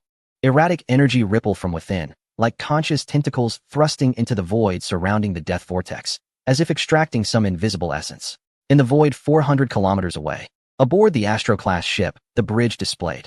Detected ultra-high-intensity spatial lockdown field. Source: three ancient pioneer technological creations. Result analysis of the Twilight Cage unit. Activating full spectrum sensor array. Highest precision scan. Force field structure analysis in progress. Lu Ling immediately communicated with Sai Rue. Can we jump? Sai Rue quickly replied. We can jump, but the jump engine is drawing energy from the space, and the time to establish the passage has risen to 2,144 seconds, still increasing. It's now at 37 seconds. Conventional maneuverability is severely compromised, with only 15 meters of propulsion per second. OLA analysis. Current spatial distortion coefficient of the death vortex, 733. Effective range, 100 kilometers. The immunity distortion coefficient for the death vortex is 5, and for every level exceeded, the preparation time for jumps increases by 100. The Twilight Cage device directly affects the local spatial metric tensor, forcibly altering the geometric properties of hyperspace. Analogy: it distorts the flat spacetime around the vessel into a steep spacetime with a very high gravitational gradient. Conventional jump engines require a flat spacetime structure to calculate a safe path and establish a hyperspace channel. Once distorted, the complexity of calculations increases exponentially, leading to significantly extended preparation times. At the same time, this spatial distortion effect is equivalent to applying a massive spatial gradient in any direction of movement, as if a smooth vertical cliff suddenly appeared in a flat area, rendering conventional thrusters ineffective. Conclusion: this is an advanced anti-jump technology based on spacetime itself. Lu Ling nodded gently, realizing they indeed had something valuable. What about the other one? That dark little sphere. Comparative analysis. The ghost energy emitter is the core power source for the Twilight Cage. Once destroyed, the Twilight Cage will cease spatial distortion and return to normal after 2 hours. Lu Ling searched the marketplace. Ola, if we equip a large jump core stabilizer, could we theoretically break through this Twilight Cage? Large jump core stabilizer report. Once installed and activated, this device compensates for fluctuations and interference in the ship's jump core by generating a highly localized and strong hyperspace stabilization field, forming an absolutely stable fold channel entrance around the ship's jump engine core. This entrance can effectively isolate external spatial distortions and hyperspace turbulence to a certain degree, significantly enhancing the engine's stability and fault tolerance in harsh spatial environments, thus allowing the ship to complete jump calculations and channel constructions under higher interference. Specific parameter analysis, based on the current situation. Standard jump engine for Death Vortex can operate safely in environments with a spatial distortion coefficient of 50. Current environment spatial distortion coefficient, 733. Exceeding the safe threshold by 233, jump preparation time, 233. Based on localized reasoning. Type 1 standard jump core stabilizer. Large can provide a jump stability coefficient of 2, allowing the ship to jump in environments with a distortion coefficient of 70. Type 2 standard jump core stabilizer. Large can provide a jump stability coefficient of 4, allowing the ship to jump in environments with a distortion coefficient of 90. Holy light jump core stabilizer. Large can provide a jump stability coefficient of 8, allowing the ship to jump in environments with a distortion coefficient of 130. This device can be stacked if the Death Vortex is equipped with a jump core stabilizer. External spatial distortion will not affect the calculations of the jump core, and the jump preparation time will remain unaffected at its base value. So, now the Death Vortex takes over 40 seconds to jump, and the conventional thrusters can't move at all, right? Correct. It is advisable to destroy the Twilight Ether launcher as soon as possible. The distortion coefficient is still increasing. Can we salvage the research? Based on the analysis from the astrospectral combined with the Zhuangbi database, it has been identified as a low-quality prototype replica, with no research value. Alright, then let's engage.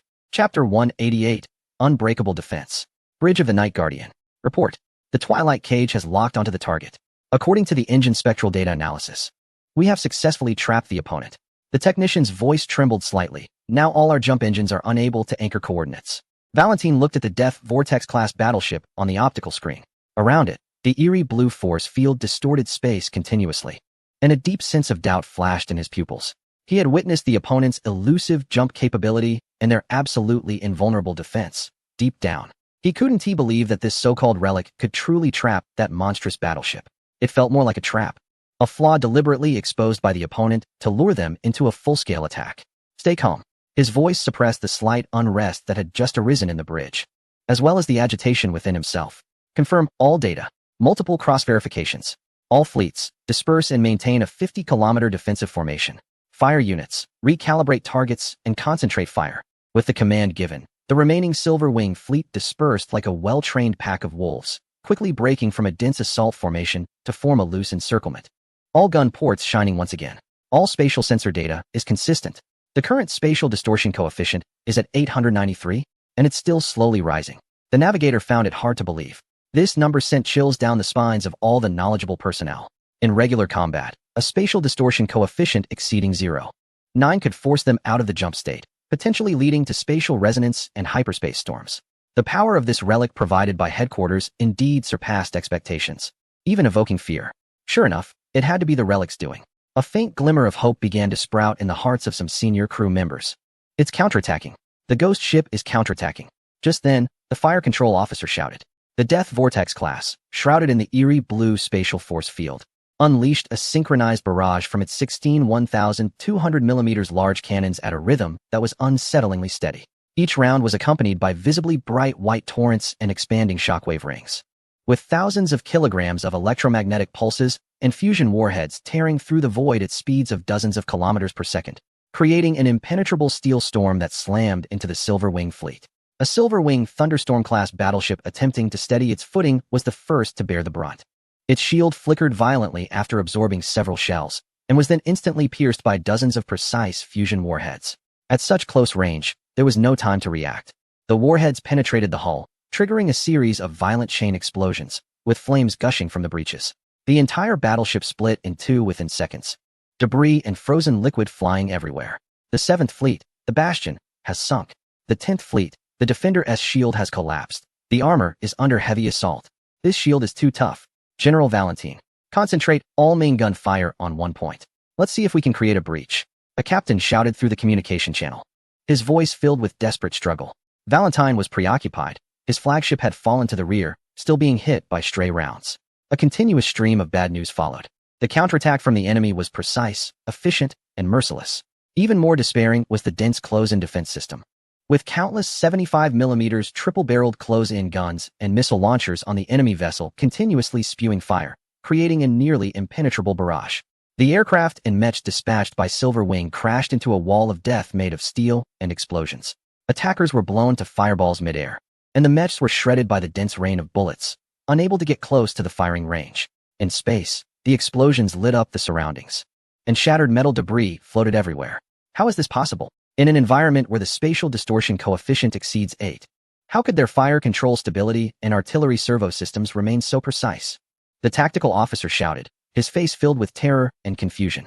The massive spatial distortion should have caused precision instruments to malfunction, leading to severe trajectory calculation errors. But a glimmer of hope ignited in Valentine's eyes. What does this mean? It means the enemy was indeed affected, but the direction of the effect was completely different from what they had anticipated. Unable to jump, mobility greatly reduced. However, its fangs and claws remained as sharp as ever. But so what?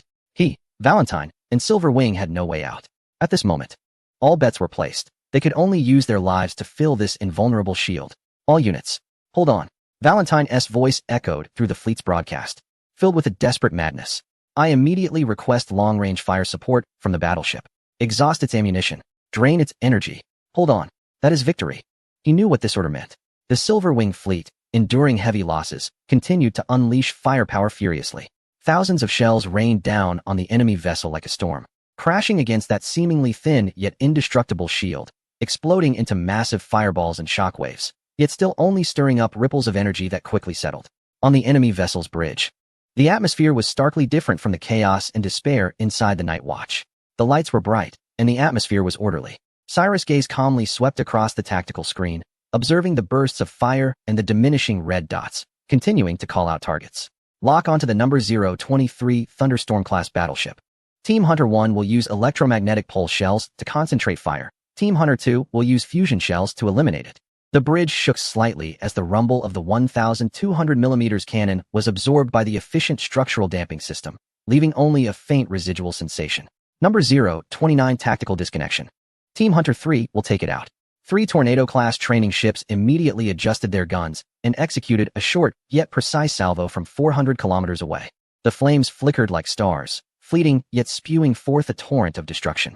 In the defensive formation of the Silver Wing fleet, dozens of brilliant white beams surged from the distant darkness, accurately striking the lagging Thunderstorm-class vessel. In an instant, its shields, along with the external armor and internal lining, shattered, and a large number of turrets and compartments on one side were destroyed, tearing the hull apart. The internal lights went out in patches, and it ultimately lost all power, drifting at an angle, reduced to a silent metal coffin. Clearly, the damage control team on board made a valiant effort at the last moment, barely preserving the main reactor that was on the verge of meltdown, preventing complete disintegration. But that was the limit of their capabilities. Ceres' command was executed with absolute efficiency. Every strike of firepower hit the most vulnerable nodes in the Silver Wing fleet's command chain, fire support points, and disconnects. In the prolonged tug-of-war lasting several minutes, actual combat only occurred for 2 minutes, with an average of 3 Thunderstorm-class vessels losing combat capability or being destroyed each minute. She perfectly utilized the invincible defense of the Death Vortex class as a shield to attract fire, while the Tornado fleet, located 350 kilometers away, struck with pinpoint precision, delivering lethal blows. Just as the Tornado fleet completed this precise targeting, and the cannon's residual heat had not yet dissipated, 7 intensely condensed brilliant stars suddenly ignited in the distant battlefield sky, striking the shield of the Death Vortex class from over 200 kilometers away. The terrifying impact caused the entire bridge to tremble slightly. Countless Silver Wing carrier aircraft nearby, unable to evade in time, were instantly obliterated in this indiscriminate wave of destruction. Lu Ling's gaze instantly locked onto the direction from which the energy was coming. It was the main cannon of the 7 Judgment-class dreadnoughts from Silver Wing, unleashing the super divine punishment. These weapons were essentially ancient relics left by the precursors or reverse-engineered products of them. During the brutal war for the precursor legacy, Silver Wing successfully seized the core blueprint of divine punishment, resulting in the even more powerful super divine punishment. Meanwhile, their archenemy, the Parthian Empire, acquired another terrifying relic, the Divine Punishment Thunder. At this moment, to break through the shield of this mysterious battleship from the Earth Federation, Silver Wing directly employed this ultimate force, solely to create an opportunity for Valentine to seize the ship. In front of Seri, the parameter panel immediately appeared. Shield strength decreased. 432. Impact type analysis. Mixed thermal type. Threat level assessment. Low. Shield recharger activated. Expected to fully compensate for damage within 435 seconds. Remaining shield strength. 9568. 100 recovery in 5 seconds. Inside the bridge, Sari, who had been as steady as a mountain, didn't even furrow her brow. However, for those in the shadow of the death vortex, such as Blood Shark, who was resupplying ammunition for the sentry, it was disastrous. One could even say, the day of reckoning had arrived. What the hell? Old croc. What was that just now? Am I blind? Blood Shark suddenly recoiled, instinctively shielding his eyes with his arm, though it was futile. His retina was flooded with blinding white, and the brief moment of blindness instantly gripped him with panic. The ghost crocodile remained relatively calm. Their fearless battleship's main gun had already advised wearing sunglasses on missions. Beyond the shield, the lingering blinding light was still disorienting. The Blood Shark rubbed his eyes. His vision was still blurry, and upon hearing the ghost crocodile's nonsensical words, he retorted with annoyance, "Sunglasses? It's already dark enough in this universe. Why wear sunglasses? We're new humans." The ghost crocodile gazed at the vast battlefield, the continuous explosions, the energy beams darting about, and the 7 pillars of blinding light that seemed like divine punishment illuminated this cosmic abyss brighter than any star and made it more brutal than any hell. Dark, huh? Chapter 189. Change of situation. The Kashi 1st Legion of the Silver Wing Resistance. The Determination Soul-class Judgment Battleship. Command Center on the bridge. Admiral Qwich slowly set down the communicator, a layer of impenetrable gloom shrouding his resolute face, which ultimately transformed into a heavy sigh that resonated clearly in the command seat. The news from Valentine was neither entirely good nor bad. It was rather disheartening. The good news was that the Twilight Prison and the Ethereal Energy Launcher, both replicas of ancient relics, had indeed worked, successfully locking onto the ghostly battleship of the Earth Federation, preventing it from using its despair-inducing warp capability. But the cost was too high. Valentine's 3 elite assault fleets had already lost over a third of their strength within just a few minutes of engagement. Meanwhile, that ghost battleship's defenses were impenetrable, and its counterattacks remained precise and deadly, unaffected by spatial distortions. Even though he had anticipated this, he still frowned when the casualty reports came through. Worse yet, the originally planned tactic of having 7 battleships take this opportunity to risk executing the super divine punishment shield-breaking strategy was utterly ineffective, instead directly exposing their strategic intentions and drawing the attention of the Imperial fleet. Report to the Supreme Commander. The tactical officer's voice carried urgency. The Imperial fleet's movements are unusual.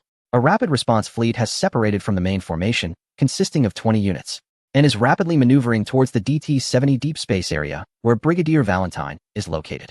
On the holographic tactical board of the battlefield, amidst the scarlet of the Imperial main formation, a high-speed fleet composed of 20 Prayer-class cruisers swiftly broke away from the chaotic slaughter line of the main battlefield.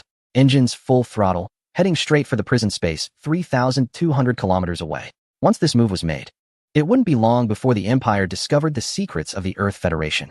Admiral Qwich slowly returned to his tall command seat, his gaze sharp as an eagle, fixated on the tactical board. Several hours had passed since the engagement began, and the situation was becoming increasingly complex, far beyond his initial expectations. This was mainly due to the variables. Rosanna had been unreachable. His original plan relied on Valentine's surprise attack and the power of the relics to swiftly execute a ship capture and then retreat. After all, it was a 150 vs 13 absolute advantage. However, reality dealt him a heavy blow. The operation has fallen into a brutal war of attrition, with Valentine's vanguard fleet mired in difficulties. To support him, an additional 4 fully equipped assault fleets had to be deployed. Now, it is 350 Silverwing Thunderstorm-class battleships versus 1 battleship and 12 battlecruisers. Admiral Koichi looks at the opposing Imperial Legion. He has no choices left. The latest battle report hits him like a cold splash of water. Report. Latest situation in the DT-70 area. Target's firepower output has greatly increased. All missile silos and drones are fully operational. The attack mode and intensity are completely different from before. For missiles directly destroyed a Thunderstorm-class ship? The KM officer finds it hard to believe. KM officer.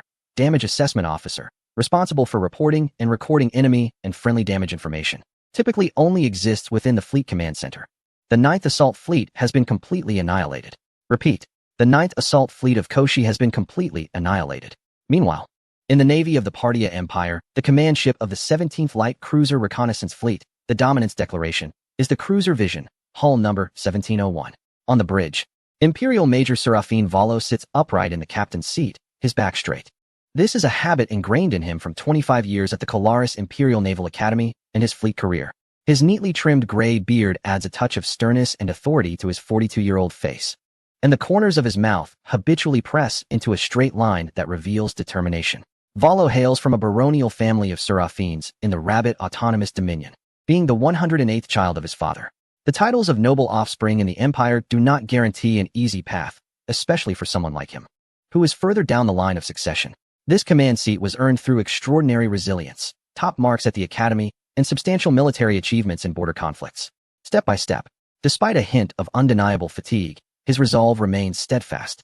His fleet has just successfully repelled a surprise attack from a Silverwing aircraft carrier and its air group, returning to the planetary fortress for less than 15 minutes to replenish basic ammunition and reactor fuel before being ordered to engage again. To his left, an independent tactical display flickers with high-magnification optical images. The parameters on the edge of the screen indicate that the lens focal length has been adjusted to maximum, capturing a space marked as DT-70, located 3,412 kilometers away. Despite the vast distance, the powerful sensor array of the vision can barely discern that a terrifying energy disturbance, far beyond the scale of conventional fleet skirmishes, is occurring there. Silverwing. Who are they engaging with? Count Zhuangbi's fleet. The information on this vast battlefield is rapidly changing. Apart from the main command center, he has no idea where Count Zhuangbi's fleet is specifically deployed. On the tactical star map, there are only the purple light points representing his own 17th Reconnaissance Fleet, along with distant blue points indicating Imperial allies and an overwhelming presence of red enemy markers representing Silverwing. The DT-70 area is merely an unknown region flashing with high-energy alerts.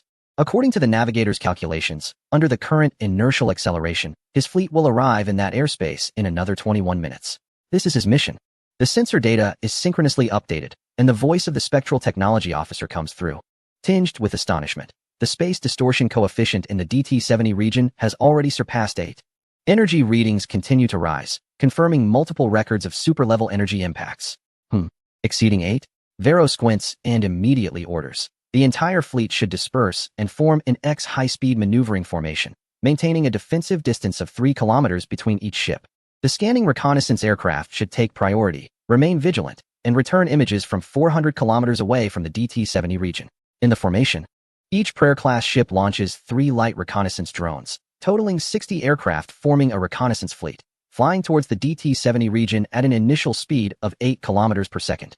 In the rear, the reconnaissance fleet is getting farther away, soon becoming just a small dot. Zizizi.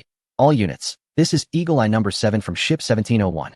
Maintain the reconnaissance formation, course locked on DT-70, cruising speed at 8,000, sensor silence, expected to arrive at the designated coordinates for scanning in 376 seconds.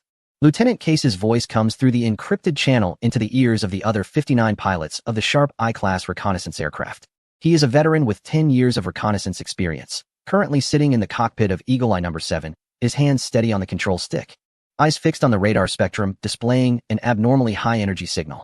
As the most elite reconnaissance force under Major Vero, they bear the crucial responsibility of acting as the eyes for the fleet.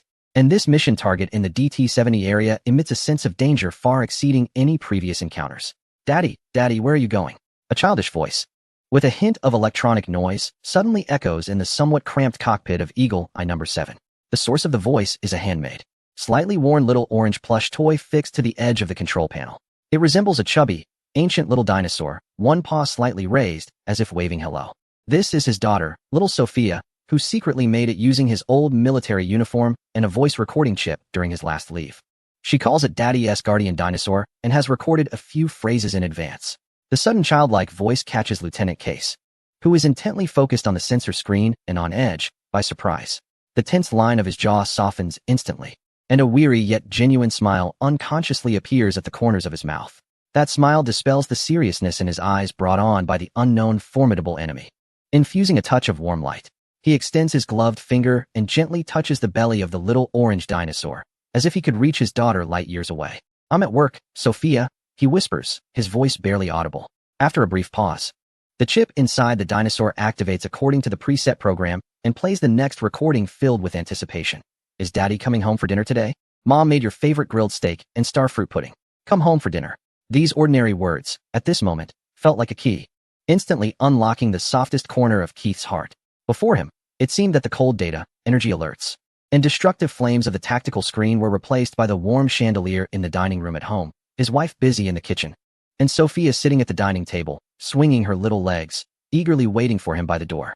The aroma of the grilled steak and the sweetness of the starfruit pudding seemed to carry the taste of home even across the vastness of the starry sky. He gently patted the little dinosaur again, as if making a promise to his daughter, and also emphasizing to himself, "It will happen, Sophia." His voice regained its usual calmness. "Wait for Daddy to take you to see the ancient dinosaurs." The little dinosaur quieted down, as if understanding the heavy responsibility his father bore. Just then, a communication came through. "Eagle Eye 7, this is the bridge of the Ruishi." Major Volo's calm voice sounded in the encrypted channel. "Maintain the highest vigilance. Execute scanning tasks at low proximity to the critical line. Do not cross the red line without my orders." Received. Keith focused intently. 300 seconds passed in an instant. And as the Eagle Eye reconnaissance squadron flew to the edge of the DT-70 area, a suffocating sense of pressure enveloped every reconnaissance aircraft. "All units, report sensor status." Keith's voice echoed in the encrypted channel, carrying an unprecedented seriousness. Responses came immediately, filled with obvious interference noise and uncertainty. Eagle Eye 11 reports, active radar failure. Scanning beam is like a mud cow entering the sea, unable to provide feedback. Eagle Eye 19 reports, long-wave scanning is severely interfered with. Background noise drowning out all effective signals. Mass sensor readings are chaotic. The mass distribution of space itself is fluctuating violently, making it difficult to lock onto any stable target. The gravity gradient meter is malfunctioning. Readings are jumping erratically. Are we flying towards the edge of a micro black hole's event horizon? What are Silver Wing and the others doing? Creating a black hole?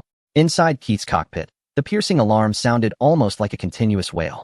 "Warning, space distortion coefficient is continuously rising."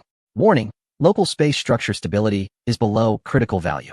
"Warning, interference from ultra-high intensity unknown energy field." He felt as if he was piloting the reconnaissance aircraft into a boiling energy storm, with space itself no longer stable, sending waves of subtle yet heart-pounding tremors. As if the very framework of the universe was being forcibly twisted, stretched, and compressed by some incomprehensible force. Even at a distance of 400 kilometers, he could sense the high-precision spatial detectors inside the reconnaissance aircraft quietly bursting. "Everyone, activate retro-thrust deceleration." Keith issued the command. The spectrometer failed, and he activated optical detail scanning, filtering out interference as much as possible. He pushed the optical sensor's focus to the limit, his gaze piercing through the screen noise caused by the severe energy interference, fixating on the center of the battlefield. Then he saw it. The scene was enough to leave a lasting impression on him, a veteran with 10 years of reconnaissance experience.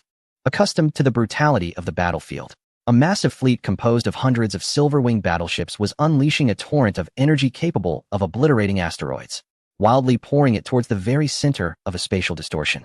Countless aircraft, like moths to a flame, plunged into death. However, all these attacks seemed to hit an insurmountable barrier as they approached an invisible limit near the center. Energy beams scattered like water splashing against glass, creating ripples of rapidly dissipating energy. Solid projectiles, upon hitting an invisible force field, were instantly crushed and deformed, transforming into waves of scorching metal that dissipated. Missiles couldn't even get close, detonating from a great distance, turning into futile fireballs. What level of shield was this? He didn't understand, but he could see it. Beyond that shield, a deep blue force field, distorted by extreme spatial warping, was rippling continuously, with a massive shadow quietly hovering. Each volley from the blindingly bright cannons could pierce through a battleship's shield, only to be ignited by missiles immediately afterward. An endless swarm of drones crashed into the silver-winged aircraft like projectiles, without even causing a ripple on the surface shield. The Silver-Wing fleet's attacks were like a torrential storm striking immortal rocks, futile and noisy. In contrast, the counterattack from that mysterious battleship was as precise as the Grim Reaper's judgment, a guaranteed kill. Eagle Eye 7 calling sharp vision. "We see it." His voice was hoarse from shock as he tried to report calmly, yet the horror in his words was hard to conceal. "Target confirmed. It's a battleship we've never seen before. The Silver Wings are attacking it, but it's completely ineffective. Our sensors can't effectively lock onto it, possibly due to spatial distortion." Just as he reported this, 16 beams of supercharged energy, far more intense than any previous explosion, struck from afar, crossing the void and hammering down on the mysterious battleship's shield. A massive wave of thermal energy surged, and suddenly all reconnaissance aircraft jolted violently, triggering high-energy alarms. His jaw dropped in disbelief, eyes wide with shock. As the light faded, the ancient-style mysterious battleship remained suspended in place, utterly unharmed. Did the Silver Wings capture the Pioneer? he murmured to himself. Chapter 190. Cursed in the Navy of the Parthian Empire, flagship of the 17th Light Cruiser Reconnaissance Fleet, Sharp Vision, hull number 1701, Prayer-class cruiser, bridge. Imperial Major Serafine Valo sat firmly in the command seat, with encrypted real-time battlefield data from the reconnaissance squadron displayed on the tactical screen to his left, accompanied by Lieutenant Kess's shocked and horrified voice report. Each report felt like a heavy hammer, striking Valo's heart and resonating through the nerves of every Imperial soldier on the bridge. The spatial distortion coefficient has surpassed 80, causing a complete failure of active sensors. Over 300 Storm-class battleships from the Silverwing fleet are attacking a single target, yet the Super Divine Punishment's simultaneous strike fails to breach its shields. Each of these points, when taken individually, exceeds their understanding and surpasses all of Major Valo's 25 years of military experience and principles. All fleets, Valo's voice echoed, surprisingly calm, maintain the current formation, reduce speed, and stand by at a distance of 1,000 kilometers, highest alert. No launches of any kind towards the DT-70 airspace without my direct orders. He then turned to the side. Communications officer, use a high-level encrypted channel to synchronize all data received from the Eagle Eye Squadron in real time to the High Command. All reconnaissance aircraft on the front line. Maintain surveillance. At the Imperial Navy's main base, the command center of the Sovereign-class planetary fortress, Governor Julius Sol of the Karasi province stood before a massive holographic tactical display. His gold and white uniform was perfectly unwrinkled. Beside him, his tactical aide zoomed in on the DT-70 sector and loaded Valo's incoming real-time data. When anomalies appeared in that sector, the command center took notice. The wave radar was unable to scan, prompting the dispatch of a reconnaissance fleet to investigate immediately. Now, the entire command center was engulfed in a strange silence, punctuated only by the faint sounds of data refreshing and instruments operating, along with the involuntary gasps of the officers. Sol's gaze was indifferent as the mysterious warship remained steadfast under the relentless assault of the Silverwing fleet. Even with his decades of experience navigating the storms of power in Karasi province, he felt a ripple of unease within. A single warship was standing against 350 Silverwing Storm-class battleships, plus the superweapons double salvo, all without sustaining any damage. This completely overturned all existing military theories and technological understanding of the Empire. He now understood why the Silverwing was here. No wonder they were willing to engage in a great battle. Technology Analysis Team, sample and deduce the technological disparity levels. Activate our Pioneer database and analyze the Pioneer characteristics. Imperial Strategy Group, assess the threat level of the target. Sol left the tactical display, returning to his command seat at the highest position on a floating platform. The communications officer immediately approached, speaking with humble respect. Governor, His Excellency Prince Starfire Bionic is waiting for you. Sol nodded slightly, signaling to connect. The holographic communication interface unfolded quietly before him, revealing not the traditional image of a solemn and weighty imperial minister. Prince Starfire Bionic appeared surprisingly young, seemingly only 27 or 28, with unruly silver hair casually gathered at the back of his head, a few strands falling onto his forehead. Dressed in a floral shirt with a wide-open collar, he lounged lazily in what looked like a very comfortable high-back chair, holding a wine glass in one hand. However, in stark contrast to his youthful and casual appearance were his fiery red eyes, which at that moment were looking through the image with a sidelong glance. Hey, old man. Wasn't the military power handed over to you? Governor Sol seems to be accustomed to Bionic's demeanor, as he directly pushed the highest priority data stream from the reconnaissance fleet to Bionic's display interface, especially the enhanced image of that mysterious warship, which remained unyielding under the relentless bombardment. Your Highness, this is our new discovery in Juanbai. Unexpected variables have appeared on the battlefield. Sol's voice was steady but cautious in his choice of words. Bionic lazily glanced at the screen. His previously indifferent expression suddenly froze, and he tossed aside his wine glass. His crimson eyes narrowed slightly, as if he had discovered an extremely interesting toy. He leaned forward slightly, scrutinizing the image of the outdated yet resilient Death Vortex-class ship, which withstood the combined fire of hundreds of Thunderstorm-class and Invincible-class vessels. Wow, whose subordinate is this?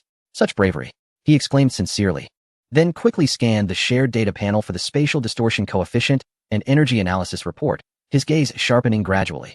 This thing's approach isn't that of a pioneer. Where did you dig up this monster? It can't be from some ancient sleeping mechanized tomb, can it? Bionic's expression was peculiar, tinged with a sly smile. If so, then I might as well log off and hope to meet you again in the Imperial capital. You jest, Your Highness. Sol seemed to understand him well. Does Your Highness have no thoughts on this matter? Thoughts? Bionic chuckled lightly. I don't even know if it's human or ghost inside. What use is it to seek me out now? This thing clearly isn't one of our own. Old man, heed my advice. Don't be so ambitious in your old age. It's more important to live well and enjoy the rest of your life than anything else.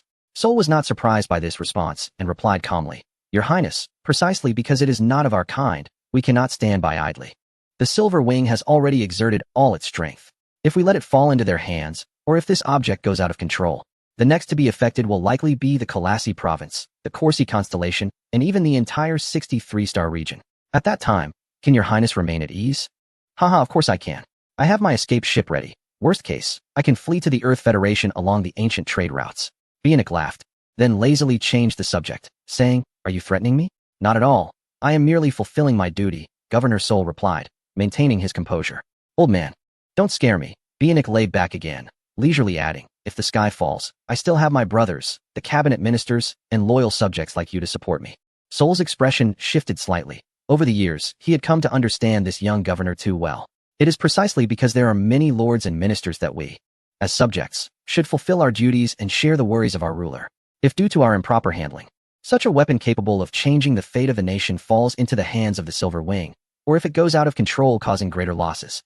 When the time comes for accountability, Your Highness, as the one in charge of the Corsi constellation's military and politics, may find it hard to completely distance yourself from the matter. After a brief pause, he continued, Conversely, if Your Highness can demonstrate exceptional foresight and decisiveness in this matter, and mobilize appropriately, not only can we strike a significant blow to the main forces of the Silver Wing, but we can also be the first to make contact with and assess such unknown powers, regardless of whether it will eventually be utilized by the Empire or if its threat is to be eliminated. Such achievements and foresight will undoubtedly add a significant stroke to your accomplishments in front of His Majesty and the Cabinet. Opportunities always coexist with risks, and true wisdom lies in capturing opportunities amidst those risks. Indeed, Governor Collassy's insights are remarkable. I have learned much. In the holographic screen, Bionic nodded in agreement and then instructed a servant nearby, Go find the best pancake maker and have a large pancake prepared. When Governor Sol returns in triumph, deliver it to his residence. This statement was completely unambiguous. Sol's brow twitched slightly. Bionic did not take the bait regarding his opinion. However, he remained as steady as a rock. Your Highness's favor is received with gratitude. However, if a delay results in the Silver Wings escaping with this advantage, or if that monster breaks free and wreaks havoc across the Empire, causing devastation and His Majesty's wrath, the Cabinet will hold us accountable. This negligence and fear of battle cannot be brushed aside with just a pancake. After all, Your Highness, you are stationed in Coxie, and military and political responsibilities cannot be shifted. TSK, you old fellow, as if my inaction will inevitably lead to trouble. Bionic grabbed a basket of glistening fruits, tossing one after another into his mouth, his speech slightly unclear. I don't even know what this is about. If you intervene now, you'll only provoke the other side. I can't afford to be tossed around like this. After chewing for a moment, he suddenly said, If you ask me, it would be better to take care of Androlet while there's an opportunity. Coxie could remain stable for a few hundred more years. Governor Sol's expression was calm as water. He slowly replied, Your Highness, I am not currently competing with the Silver Wings for this advantage. I only request two things. First, I need all the assault battleships, dreadnoughts, aircraft carriers, and planetary fortresses of the Sacred Legion of Coxie to be assembled, ready to respond. Second, this matter requires your presentation to the regional governor. The regional cluster must be prepared for contingencies. Third, grant me authorization to use the Relic Dawn and the Royal Guard Navy in your possession for assistance. Bionic was momentarily taken aback. Counting on his fingers twice, is this really just two things? Then let us add one more. Sol stood with his hands behind his back. Chapter 191. Three-Way Chaos in the DT-70-star domain. The main battlefield, the formation of the Silver Wings assault fleet, had already become chaotic. Brigadier General Valentine stared at the dimming points of light on the tactical screen, his expression grim. Just half an hour ago, the 350 Thunderstorm-class battleships had been a formidable force, but now two entire formations had turned into wreckage among the stars. The signals from the 7th and 9th fleets had completely vanished, with countless escape pods drifting in the cold vacuum like dandelion seeds. Report. Spatial distortion coefficient exceeds 90. The latest tactical model simulation indicates target shield strength spectrum coefficient remains stable. The void trembled as 16 beams of light struck once again, launched from the Silver Wings formation, crossing 3,200 kilometers to deliver a super divine punishment. Inside the command bridge of the Death Vortex-class ship, Sai Rue continuously called for concentrated fire. With each name and number announced, a Thunderstorm-class ship was destroyed. Damage reports refreshed like a waterfall, yet she didn't even lift her eyelids. The shield strength has dropped by 896. The current shield strength is 9009. It is expected to be fully charged in 11 seconds. The energy remaining in the capacitor core is 79. Recharge speed is 1 hour and 30 minutes. Upon hearing this, Sai Rue ordered, transfer all engine energy to the capacitor core, maintain stability at 85. Understood. How much ammunition do we have left? Electromagnetic pulse rounds, 12, 644. Fusion rounds, 9, 126. Carbon lead rounds, 40, 000. Hard molybdenum rounds, 30, 000. The ammunition for the small drones is about to run out. The Sentry drones have sufficient ammunition. Contact the Marshal and request a resupply of small drone ammunition. Sai Rue looked out the porthole. These silver-winged carrier aircraft were fearless. With many warrior drones recalled by aura after their shields approached their limits, recharging before re-engaging. Understood. Silver Wing Assault Fleet. Valentine numbly answered the communication. Admiral Koichi. I need more support. There was a moment of silence on the channel. Then Koichi's calm and ruthless voice came through. Hold the line. I will dispatch 4 more assault fleets to you. Your elite forces will engage after breaking the shields. Understood. Valentine cut off the communication and took a deep breath. Just as Valentine felt a slight relief from Koichi's promised reinforcements, a beam of pure white light, much thicker than the Silver Wing's super divine punishment, shot out from the center of the Empire's main formation, the towering Hegemony Declaration planetary fortress. The beam tore through the void. Its might far more terrifying than the Silver Wing's super divine punishment, like a sword of judgment aimed directly at the fearless ship, which had just finished its volley. It's the Thunder God's punishment. How is there still more? Admiral Koichi sighed, not expecting the Empire to have another set of divine punishment thunder weapon systems. Order Rainalge to lead the second Shadow Killer Knights to engage. Inside the Bridge of the Fearless, the piercing highest-level energy impact alarm nearly shattered everyone's eardrums. Captain Wraith roared, issuing orders. All energy prioritize supplying shield sector A4. Maximum overload. Maximum maneuverability. Push A4 to the top. The massive Fearless side thrusters fired blue flames madly, trying to push this kilometers-long behemoth away from its deadly path. Meanwhile, the heavy composite shield generators around the ship operated beyond capacity. The originally light blue shield aura instantly became glaringly bright, energy density skyrocketing, attempting to withstand this devastating strike. Boom. The beam of the Thunder God's punishment accurately struck the side shield of the Fearless. At the contact point, an explosion of supernova-like intense light erupted. The blazing energy flowed violently against the dark blue shield, colliding and canceling out, emitting a low, soul-piercing hum as if space itself were being torn apart. All shield generators frantically drew energy to increase shield density, while shields in other areas were entirely cancelled to counter this wave of attack. The external armor of the compartment housing the shield generators quickly turned red-hot, even beginning to melt and drip, as muffled sounds of overload explosions echoed from within. Engineers fought for their lives in the hellish heat, connecting backup batteries in an effort to delay the impending doom. The shield is collapsing. Under 70, under 50. Energy infusion is needed. The recharge speed is insufficient. The shield strength is only 12. It's over. The ultimate weapon of the Empire demonstrates overwhelming power. Just 3 seconds later, the shield system of the Freedom's evil finally couldn't bear the pressure. Under the continuous impact of the blinding white beam, it cracked like an ice surface struck by a heavy hammer, spreading countless spiderweb-like fractures from the point of impact, ultimately collapsing into a shower of energy starlight. The shield has collapsed. Without the protection of the shield, the remaining energy of the divine punishment struck like a burning blade, piercing directly into the heavy dark alloy armor of the Freedom's evil without any obstruction. The armor layer, which was sufficient to withstand the continuous bombardment of battleship main guns, appeared so fragile in the face of this divine light, instantly vaporized, melting through a massive hole nearly 400 meters in diameter. The beam, with its remaining momentum, penetrated several layers of decks, compartments, energy conduits, and even parts of the keel structure. Everything in its path was evaporated, torn apart, triggering a chain reaction of explosions. Flames erupted violently from the breach, accompanied by internal alarms, explosions, the sound of metal twisting, and the screams of personnel, ultimately fading into silence. The Freedom's evil, like a whale pierced through the spine, erupted with dazzling light and vibrations. This tragic scene was vividly presented to every survivor, soldier, captain, and commander in the DT-77 sector through the battlefield monitoring system. Kawaii's breathing became noticeably heavier, but he still chose to redirect firepower. The remaining battleships and the super divine punishments had cooled down, continuing to focus fire on the infinite-level target to assist the assault fleet in completing its mission. All carriers and the remaining assault fleet must block the Empire's offensive. Reinforcements are on the way. Everyone on the bridge fell silent. They all knew that the Silver Wing had fallen into a disadvantage.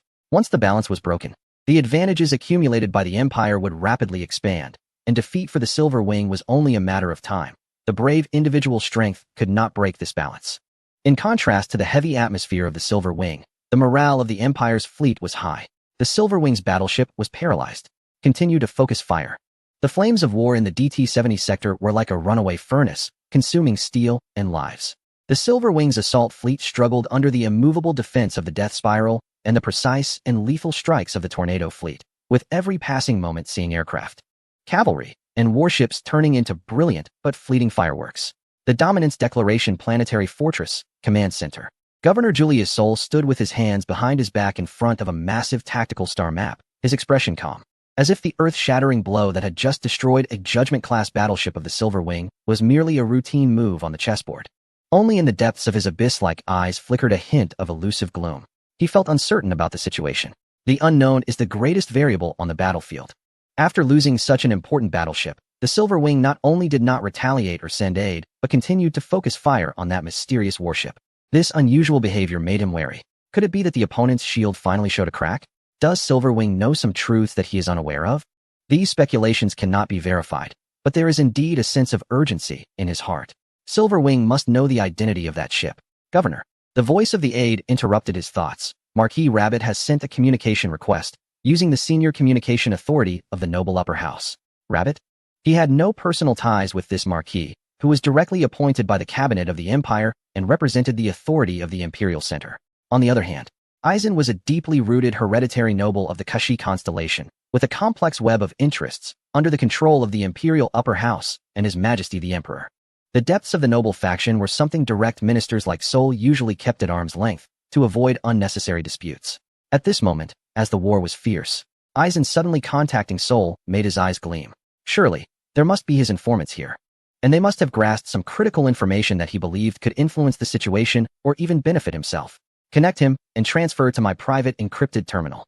A holographic image lit up on a small terminal beside him, blocking all external prying eyes. The figure of Marquis Eisen appeared, dressed in deep purple Marquis attire. Looking very young, somewhat resembling the Kashi Governor Bionic, except for those deep-set eyes, which bore a wisdom and shrewdness that belied his appearance. His background was an elegant study, with sunlight streaming through the window, casting dappled shadows. Governor Julius Sol, the war situation is urgent. I apologize for the interruption. Marquis Eisen slightly nodded, his manners polite but lacking any real humility, knowing that they were at war, so he got straight to the point after the greeting. The mysterious warship currently engaged in combat with the Silver Wing rebels in the Zhuangbai DT-70 sector comes from a certain federation. Oh, Sol narrowed his eyes slightly, his expression like a frozen lake, devoid of ripples, quietly awaiting Eisen's next words. He was not in a hurry, not at all. He had time. Seeing Sol's indifferent reaction, Eisen knew that with such a seasoned governor, any fancy preamble would be futile. He had to present solid facts. Thus, he lowered his voice slightly, carrying a tone of seriousness. The person operating that warship is named Lu Ling, believed to be a descendant of the Longhua from the Federation. About half a year ago, for unknown reasons, he ended up in the Blackwater Bay of the Zhuangbai Autonomous Region and was taken in by local pirates. Soon after, he demonstrated astonishing technical abilities and successfully retrieved this starship belonging to the Federation. According to my investigations, Parker, the first heir of the Zhuangbai Count family, secretly used 500 million from the family treasury to conduct a transaction with him, in exchange for technology that could greatly enhance the ship's jump speed. Parker even designed the destruction of a Nebula Shark-class destroyer as a cover for the technology verification. He threw out keywords like 500 million star coins, secret transactions, forbidden technology, and silencing one after another. Each statement appeared to be an objective account, but, in reality, pushed Zhuangbai towards the abyss of deceiving the Emperor, colluding with external enemies, and endangering the Empire. Your Excellency, the Governor. Eisen's voice was tinged with concern. The Wanbei family possessed such an important figure and disruptive technology, yet chose to remain hidden and engage in private dealings to strengthen their own power. Their intentions were truly hard to fathom. I wonder if Your Excellency the Governor has considered why the large-scale invasion by the Silver Wing insurgents happened precisely in the Wanbei territory? Why did the heir Parker appear here? And why did this lead to the involvement of a certain warship from a foreign alliance? Such a large-scale melee was triggered. Eisen's every word left significant room for imagination. I couldn't help but suspect that behind this seemingly Silver Wing-initiated war, There might be a connection to their private dealings igniting a fire that would ultimately require the Empire to bear the enormous losses and sacrifices.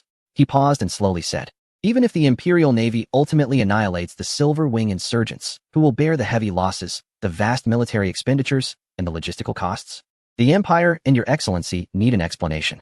Governor Sol looked at him with a meaningful glance. Marquis Eisen, your intelligence is indeed very detailed. At a critical moment when the Imperial Navy engaged the Silver Wing insurgents, your willingness to step forward shows your loyalty. After the war, I will personally report your achievements to His Highness Bionic. Eisen displayed a modest and loyal smile. Your Excellency is too kind. Serving the Empire and defending the glory of Pasha is the duty we nobles cannot shirk. The Labat family has been loyal for generations, always ready to give everything for your Majesty and the Empire. He paused, seamlessly shifting the topic as if purely out of public concern. However, this investigation involved some unconventional methods, which inevitably touch upon the sensitive nerves of the Wanbei family and other aspects. The Wanbei family's private connections with foreign forces and their stockpiling of forbidden technology may not be a blessing for the Empire. If Your Excellency can see through this and clarify the truth early, preventing future risks, it would be greatly beneficial for the Empire. A faint understanding flickered in Governor Sol's eyes. He understood. Eisen was not merely expressing loyalty to the crown. It was clear he might have previously been involved in actions against the Wanbei or individuals from a foreign alliance. Now, seeing the situation escalate beyond control, especially with the intervention of the Imperial Navy, he feared repercussions and hurried to confess and report, aiming to mitigate losses. Along the way, he shifted the primary responsibility onto the Wanbei family and sought political protection from the highest commander on the front lines to secure a favorable position in any potential future investigations. The loyalty of Marquis Eisen was well noted by the Empire and the Crown. Governor Sol maintained his expression. As for the matter of the Wanbei family, once the war subsides, the Empire's Security Bureau and the Disciplinary Committee of the Noble Lower House will conduct a thorough investigation in accordance with Imperial law and the Noble Charter. In the Empire, everything must rely on concrete evidence. Eisen's smile remained unchanged. Your Excellency is wise, but my concern for the Empire has led me to speak too much. He voluntarily cut off the communication. Governor Sol sat quietly for a moment, his gaze thoughtful, ultimately transforming into an almost inaudible whisper. Krun, you didn't mention there was a guest from the Earth Federation at your home before calling me. He raised his head and ordered the adjutant standing nearby in a low voice. Connect me with Minister Kosid, His Highness Star Torch Bionic. Highest priority. Chapter 192. Firepower unleashed. 15 destructive beams once again tore through the void, delivering another round of super heavenly punishment upon the Death Vortex-class shield, causing slight ripples. 400 kilometers away, Captain Kess led the Imperial Reconnaissance Squadron, feeling numb as if his mission had no end. Eagle Eye 7, calling Ruishi. The target was once again enduring a concentrated strike from the Silver Wing super heavenly punishment, with only slight fluctuations in the shield. Repeat observation confirmed. Signals from Silver Wing's 7th and 9th Assault Fleets have largely disappeared. Based on wreckage spectral analysis and tactical unit count comparison, it is confirmed that both full-strength fleets have been destroyed. Repeat, Silver Wing has lost over 100 Thunderstorm-class battleships. That ship was slaughtering them unilaterally. Captain Kess did not express relief, even though Silver Wing was their enemy. The Imperial naval supremacy declared within the bridge of the 17th Reconnaissance Fleet Ruishi. Major Celifin Valo took a deep breath.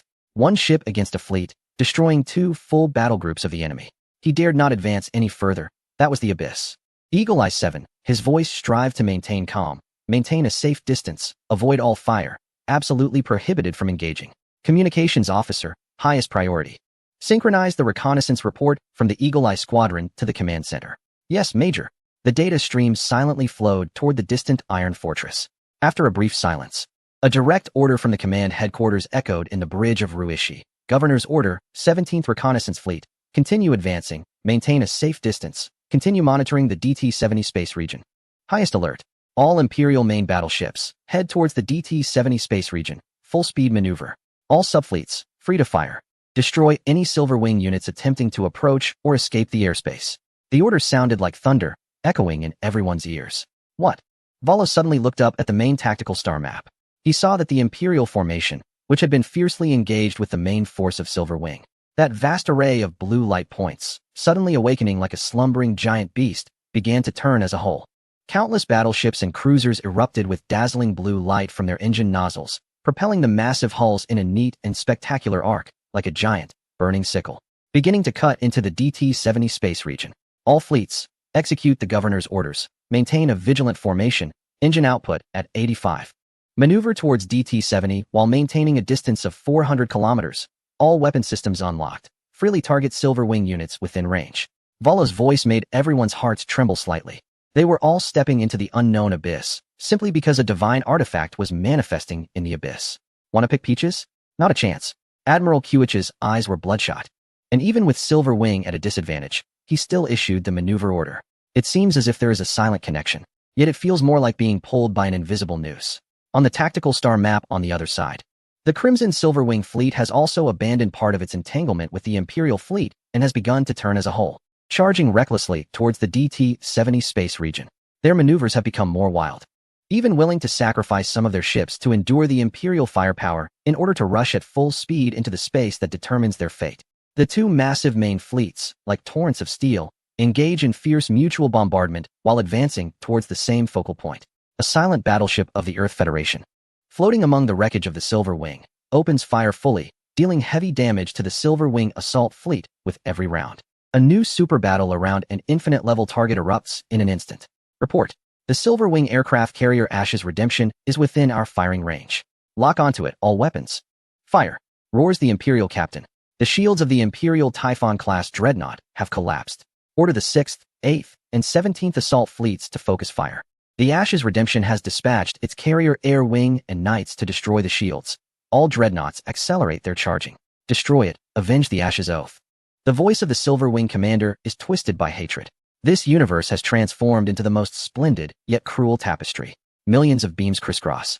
The missile trails weaving a net as if crafted by the Grim Reaper, with shields overloaded and armor torn apart, turning into cold space debris amidst silent explosions. A new graveyard for warships is being born. Inside the Astro-class stealth frigate, Lu Ling leans against the command seat. His fingertips, gently tracing the flowing holographic data streams before him. Alia presents the real-time situation at the front lines, the fleet movements of the Empire and Silver Wing, as well as the encrypted communications summary from Governor Sol and Marquis Bionic far away on the Hegemony Declaration, all clearly displayed in front of him. It seems this Marquis Bionic is quite eager to offer a fine gift to the Imperial Governor. A smirk plays at the corner of Lu Ling's mouth, wondering what kind of gift he will bring when he visits in person. Regarding his identity, he had anticipated this. After all, it was all fabricated. And it didn't matter how it leaked. After all, the Death Vortex and Eve's warships are indeed legendary artifacts in this star region. However, his original plan to let the Silver Wing and the Empire exhaust each other while he reaped the benefits has evidently failed. The intervention of Bionic and the decisive entry of the Empire have brought this conflict to a climax earlier than expected. Plans have changed, but that is fine. Alia, lock onto the core of the Twilight Cage. The Astro-class navigates through the void. A flash of lightning appears out of nowhere, accurately hitting the Twilight Ether launcher hidden in deep space, extinguishing it directly. The space ripples slightly. The trend of the dark blue cage begins to halt, and then smooths out under the immense power of the universe. Meanwhile, within the bridge of the Death Vortex class, a cold voice of Sai Rue echoes. Marshal, the external space confinement field has failed, and engine mobility is fully restored. Lu Ling slightly nodded, his gaze sweeping over the tactical star map where the Imperial fleet was closing in from both flanks, encircling from a distance of 200 kilometers, alongside the remaining Silver Wing troops who were still resisting. Sai Rue, how long until the Death Vortex transition engine is ready? 86 seconds, Sai Rue replied swiftly and accurately. Prepare to exit the battlefield. Just as he was about to order the connection to Parker's channel, a secure communication request came through, revealing it was Parker. Lu Ling raised an eyebrow, a deeper smile forming at the corners of his mouth, and accepted the communication.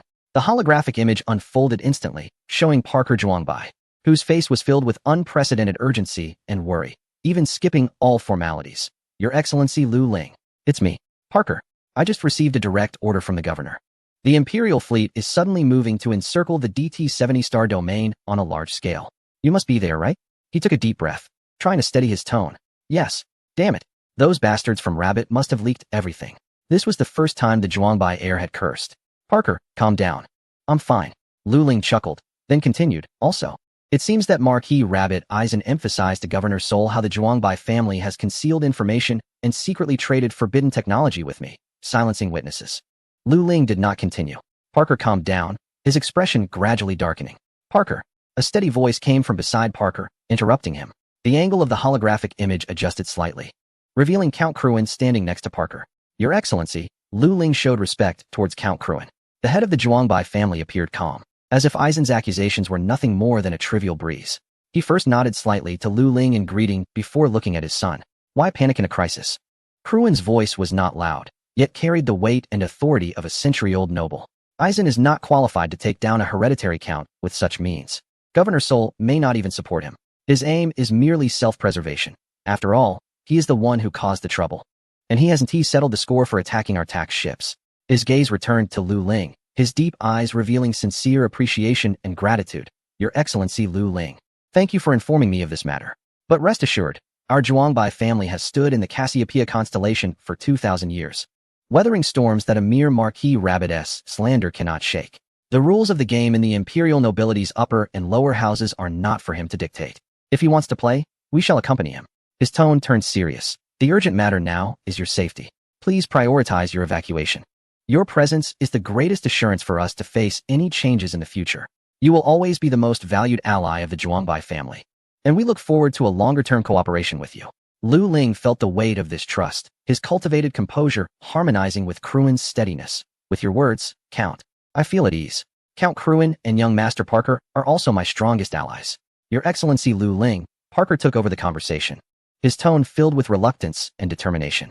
At the fortress by Halifa Lake, I will always have someone meticulously tending to it. No matter when you return, there will always be a place for you there. He understood that the starry sky of Zhuangbai was too small. A dragon hidden in the depths will one day soar into the skies. He just didn't expect this moment to come so soon. Thank you. Lu Ling's expression was serious, and then a warm smile appeared on his face. Parker, you know, my favorite is the first ray of sunlight in the morning at Halifa and the nights when the starlight of Carthage freely spills down. Thank you for your generous hospitality over these months. He paused, his voice steady and powerful, carrying the weight of a promise. Today's farewell is not the end. I will stay in Zhuangbai to manage the Moon God Mining Company, and the day I return will be a new beginning. Chapter 193. Hospitality. Just as Lu Ling and the Zhuangbai father and son ended their communication and prepared to withdraw. At the edge of the DT-70 star domain, the Empire's 17th Reconnaissance Fleet, Eagle Eye No. 7 reconnaissance aircraft, Lieutenant Case stared intently at the subtle, yet crucial changes on the sensor screen. As the suffocating deep blue spatial distortion field around the Death Vortex class slowly calmed like a receding tide, he could hardly believe his eyes. Eagle Eye No. 7. Urgent report. Case's voice suddenly rose, even overpowering the continuous alarm in the cockpit. The spatial distortion coefficient in the target area is rapidly decreasing. Repeat. The spatial distortion coefficient is rapidly decreasing. It's falling back and decaying quickly. He suddenly enlarged the optical image on the console, and through the increasingly clear view, he saw the engine nozzle of that massive, mysterious warship starting to reignite, emitting a stable and strong energy glow. That ship has regained maneuverability. It's going to jump.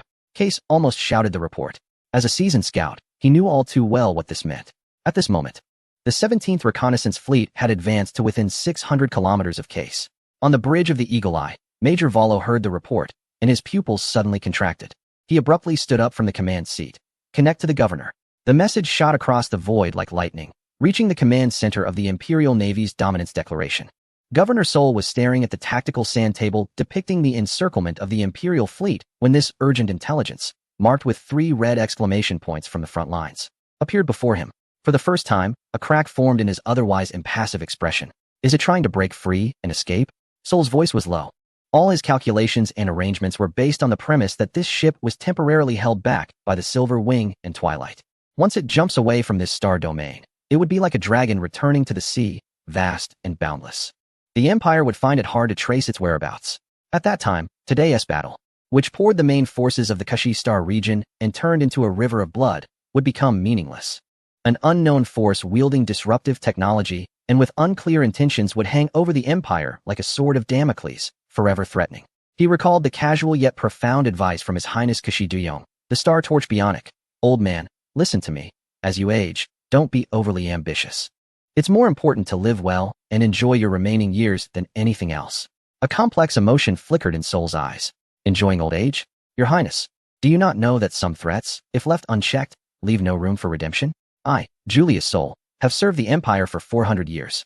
How can I shrink back out of self-preservation and watch such a significant hidden danger that could topple the foundation of the nation slip into the void? Your Highness, Sol murmured, his gaze sharpening like an eagle's. all hesitation and weighing of options replaced by a near-cold resolution. I cannot gamble on the goodwill of this distant, unknown civilization towards the Empire. For the eternal foundation of Parthia, for the millions of lives under your Majesty's rule. This risk is one I cannot afford to take, nor can the Empire. No one is willing to willingly submit to slaughter, nor would anyone relinquish their dignity. The Empire is not a mere entity, nor is it a trivial affair. The Empire is the Empire. Sol took a deep breath, his eyes blazing. Send the order. Authorize the use of a Level 1 mobilization order. Guide the Royal Navy to enter the scene. Direct the 17th Reconnaissance Fleet to assist in locating the enemy with blind fire. All Judgment-class dreadnoughts, switch to siege mode and focus fire on the DT-70 core target. Authorize the launch of Dawn. Your Excellency. The aide beside him gasped, his face instantly turning pale. Once Dawn is activated, there will be no turning back. Execute the order. Sol's voice was as cold as ancient ice. The majestic upper structure of the Hegemony Declaration planetary fortress, akin to mountains, slowly opened several vertical shafts that had never been activated in conventional warfare. The openings were adorned with countless intricate, ancient runes that no one could fully decipher. 8 golden spears shot out, flowing with a gentle golden glow. The space trembled slightly, as if a slumbering ancient deity was forcibly awakened, releasing its first sigh. They silently vanished into the void, and in the next moment, they had accurately appeared at the core of the DT-70 space domain, forming a perfect and massive tetrahedron apex. Buzz, an unmatched invisible force field instantly expanded, weaving a vast square golden light net with the 8 golden points as its apex, enveloping the entire battlefield space within a radius of 3,000 kilometers in an instant. Almost simultaneously, the navigators of all warships issued terrified reports. Alert. Detecting ultra-high-intensity spatial interference field. Jump engines are inoperable. We are trapped. Within this Dawn force field, the spatial distortion coefficient would rapidly rise to 60, causing the very fabric of space to become bizarre. All jump engines would be rendered useless. Even if the propulsion engines of all warships exerted their utmost effort, they could only advance a few meters per second with great difficulty. This is Dawn, a true ancient precursor relic, like a divine decree that demands everything within its confines to bow down. Inside the command bridge of the Death Vortex, Sayre's voice was cold. These were nothing to her. Marshal, the jump preparation time requires 550 seconds. This means that under the absolute confinement of the Dawn force field, even at the level of a Death Vortex, it would take nearly 10 minutes to forcibly tear open a transition corridor. Those 10 minutes feel as long as eternity on a rapidly changing battlefield. Lu Ling sat in the command seat, his expression unchanged, but his eyes revealed a seriousness that indicated a worthy challenge had finally arrived. It seems the Empire is ready for a fight. Are they willing to throw an entire legion into the gamble just to keep me here?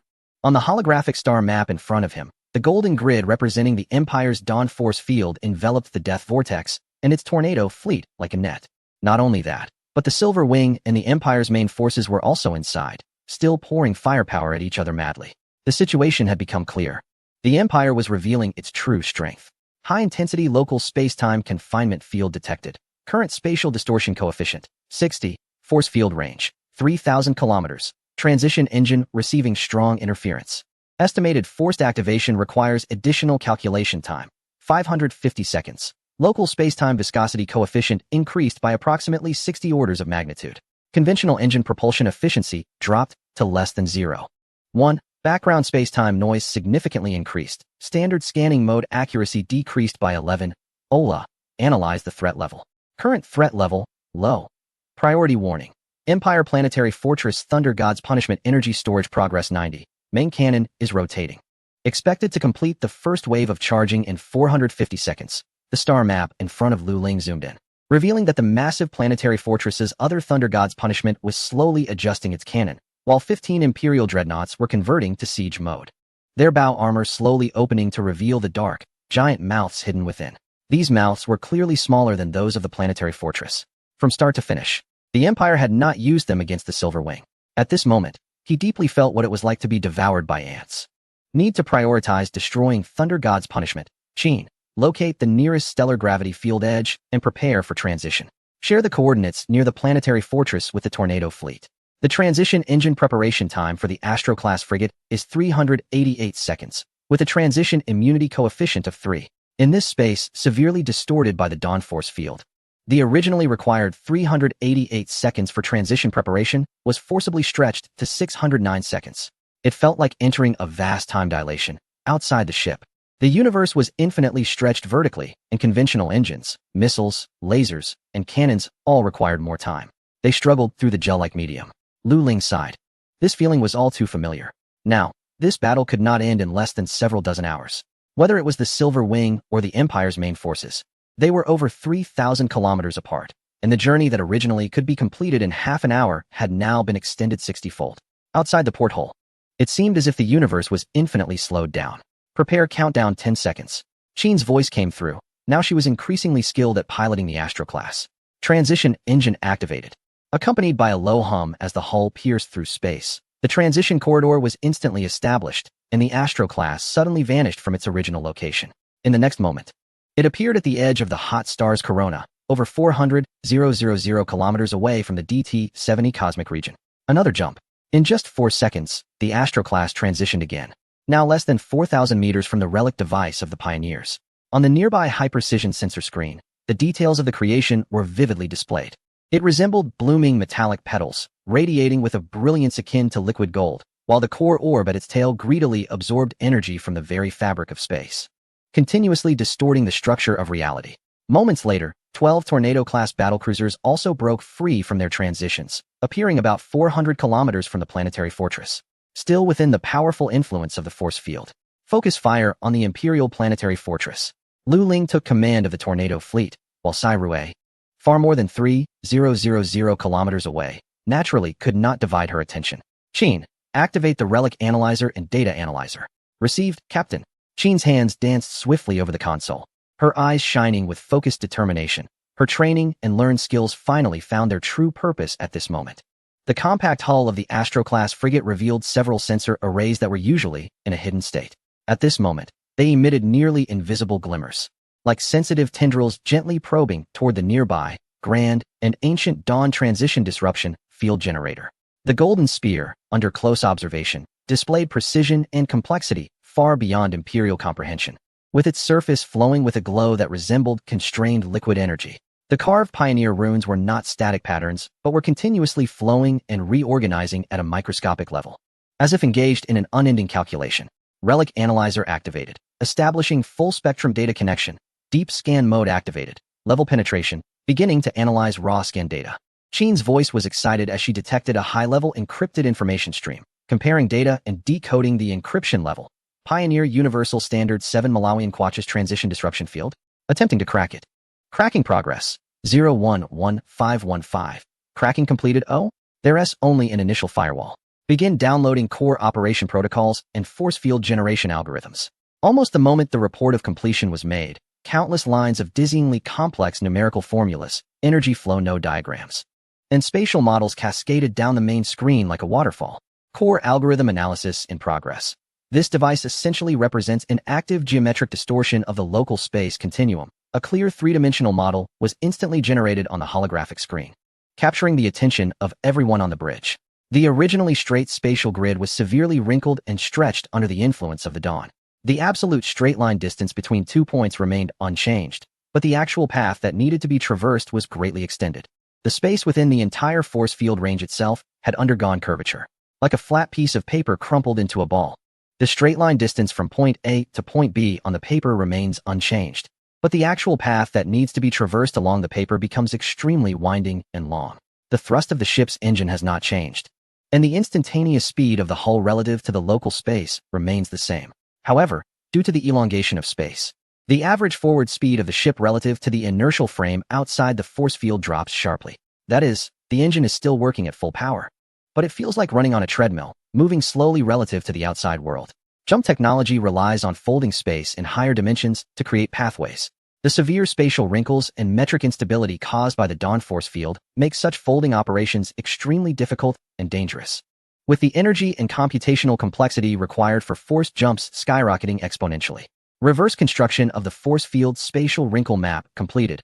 Path optimization algorithm injected into the ship's navigation core. Estimated efficiency of conventional engines can be restored to 15 of theoretical value. Jump engine calibration algorithm updated, incorporating spatial wrinkle compensation parameters. Expected jump preparation time reduced to 300 seconds. Ola's global coordination and Qin's precise operations worked seamlessly to complete the task efficiently. Boss, we have gained control of this set of relics. We can pack and take them away at any time.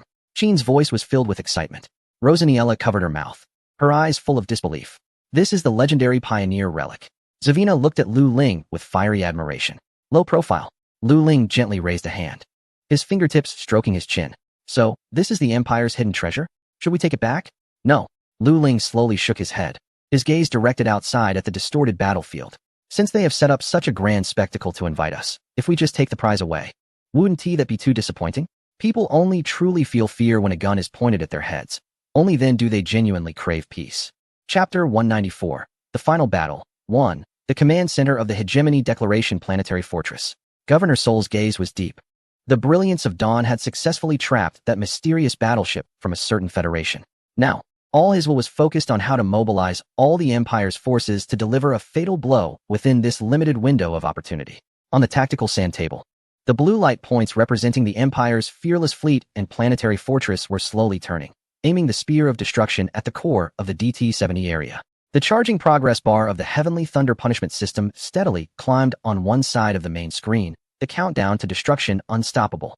His tactics mirrored those of Admiral Silverwing Koch. If one strike of divine punishment was not enough, then 2 strikes would suffice, and if 2 were not enough, then 4.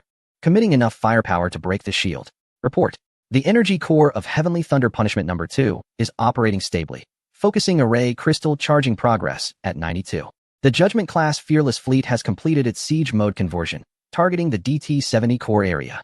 The Silverwing main fleet is still launching a frenzied attack on our left flank, but they have been severely delayed by the Dawn Force field. Everything seems to be advancing according to tactics, sacrificing the fleet's flexibility in exchange for absolute control of the battlefield and what appears to be an imminent opportunity for victory. However, at that moment, intelligence from the frontline reconnaissance fleet arrived late. What? Are you saying the target has jumped? This is impossible. The officer hurriedly reported, his voice filled with shock. Governor, the target has jumped at dawn. Governor Sol furrowed his brow, a sense of foreboding coursing down his spine like a cold wave. But before he could think further, a dull and violent tremor suddenly shook the entire fortress. Boom! The massive flagship was rocked by an unexpected, thunderous vibration, akin to the roar of a stellar core. Inside the command center, the lights flickered violently, and the data streams on the control panels became chaotic for a moment. Several officers staggered due to the sudden impact. What's happening? Did the Silverwing breach our defense line? Report. We are under attack. B8 to B32 is under heavy assault. The shields have been breached. The damage control officer's warning tore through the brief chaos immediately. What? A tactical officer rushed to the new shield energy officer and grabbed his collar. The shield is under attack. Why wasn't this reported? The shield was breached in an instant. All our energy density was concentrated in Area A. Source. Where's the attack coming from? Governor Sol's voice was icy, but his heartbeat quickened. He didn't expect the retaliation to come so swiftly. Analyzing impact energy characteristics and ballistic trajectory, the fire control officer was already at work, stating, the attack source is at our 10 o'clock position, elevation angle 7778, DT 75 sector, very close. Impossible. An officer immediately countered, that airspace is under our absolute control. The sensors provided no warning. Boom, boom, boom. The second wave and third wave of even more concentrated and precise attacks followed one after another. The sound of violent explosions echoed through the ship's structure, with each tremor feeling like a heavy hammer striking the heart of every Imperial soldier. The Thunder Punishment 2 weapon system is under attack. Initiate optical reconnaissance. In an instant, the command center was thrown into chaos amid the unknown enemy's assault. Ballistic trajectory confirmed. Attack source locked. Position C10, elevation 77, only 380 kilometers from the fortress. The main screen quickly switched, with high magnification optical scopes frantically adjusting focus, filtering out the intense light and interference from the explosions. The image stabilized with great difficulty amid the turbulent energy. Then, everyone in the command center saw the attackers. In the shadow of the massive planetary fortress, amidst the flying debris and background of energy remnants, 12 slender battlecruisers, like grim reapers, emerged from the depths of space, wielding devastating long whips, striking relentlessly and with pinpoint accuracy at the Thunder Punishment 2 weapon system. It's them, the launch officer for the Dawn, looking as if he had seen a ghost. To jump in the Dawn, this exceeded his imagination. All point defense turrets opened fire immediately. Intercept them. The general responsible for area defense finally snapped back to reality from his shock, shouting hoarsely. But it was too late. From the moment the first wave of strikes hit, to analyzing the trajectory, and then confirming the target optically, This process of less than 20 seconds was already long enough for a meticulously planned deadly raid. Just as the Empire's close defense system finally began to clumsily turn its turrets, attempting to lock onto these Reapers almost glued to its side. The final volley from the Tornado fleet accurately penetrated the core of the Thunder Punishment 2 energy hub. Boom! A far more intense and thorough explosion than any before erupted violently from within the Thunder Punishment 2 array. Unlike the first Thunder Punishment, which had just begun to charge, this time, the second had accumulated over 90 of its terrifying energy.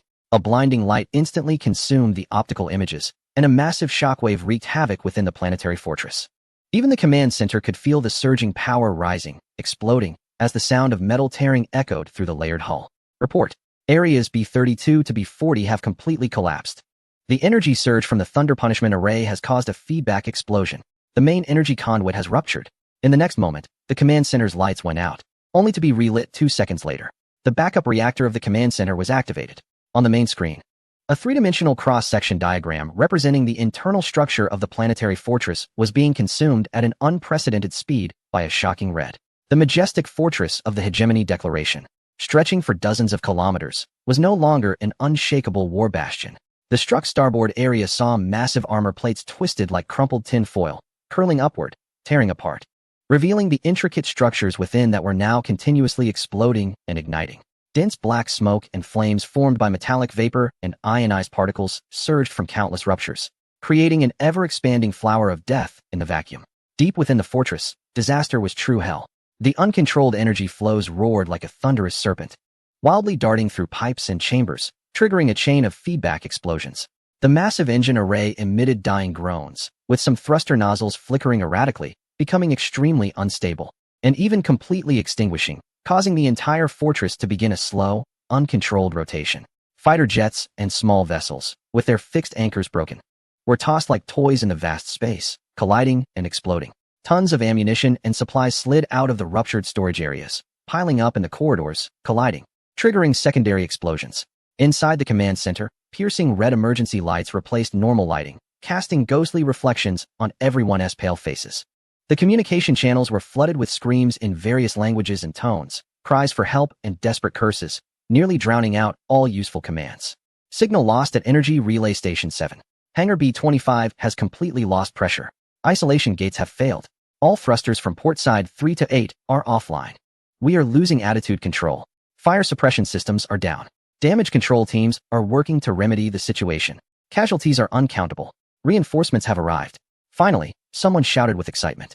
Above the planetary fortress, brilliant light shone as thousands of Thunderstorm-class battleships emerged in a leap, followed by over 300 dreadnoughts and more than 400 aircraft carriers, instantly filling the entire airspace. On the main screen, points of light representing the reinforcements surged into the battlefield like countless stars, but Sol felt not a trace of warmth. Only an endless, bone-chilling cold. A high-priority communication request cut into Governor Sol's private terminal. The figure of Beacon Bionic appeared, now clad in dark golden starry military attire, with intricate silver sashes and shoulder insignia, symbolizing the Corsi Prime star gleaming brightly, a stark contrast to his previous lazy and carefree demeanor.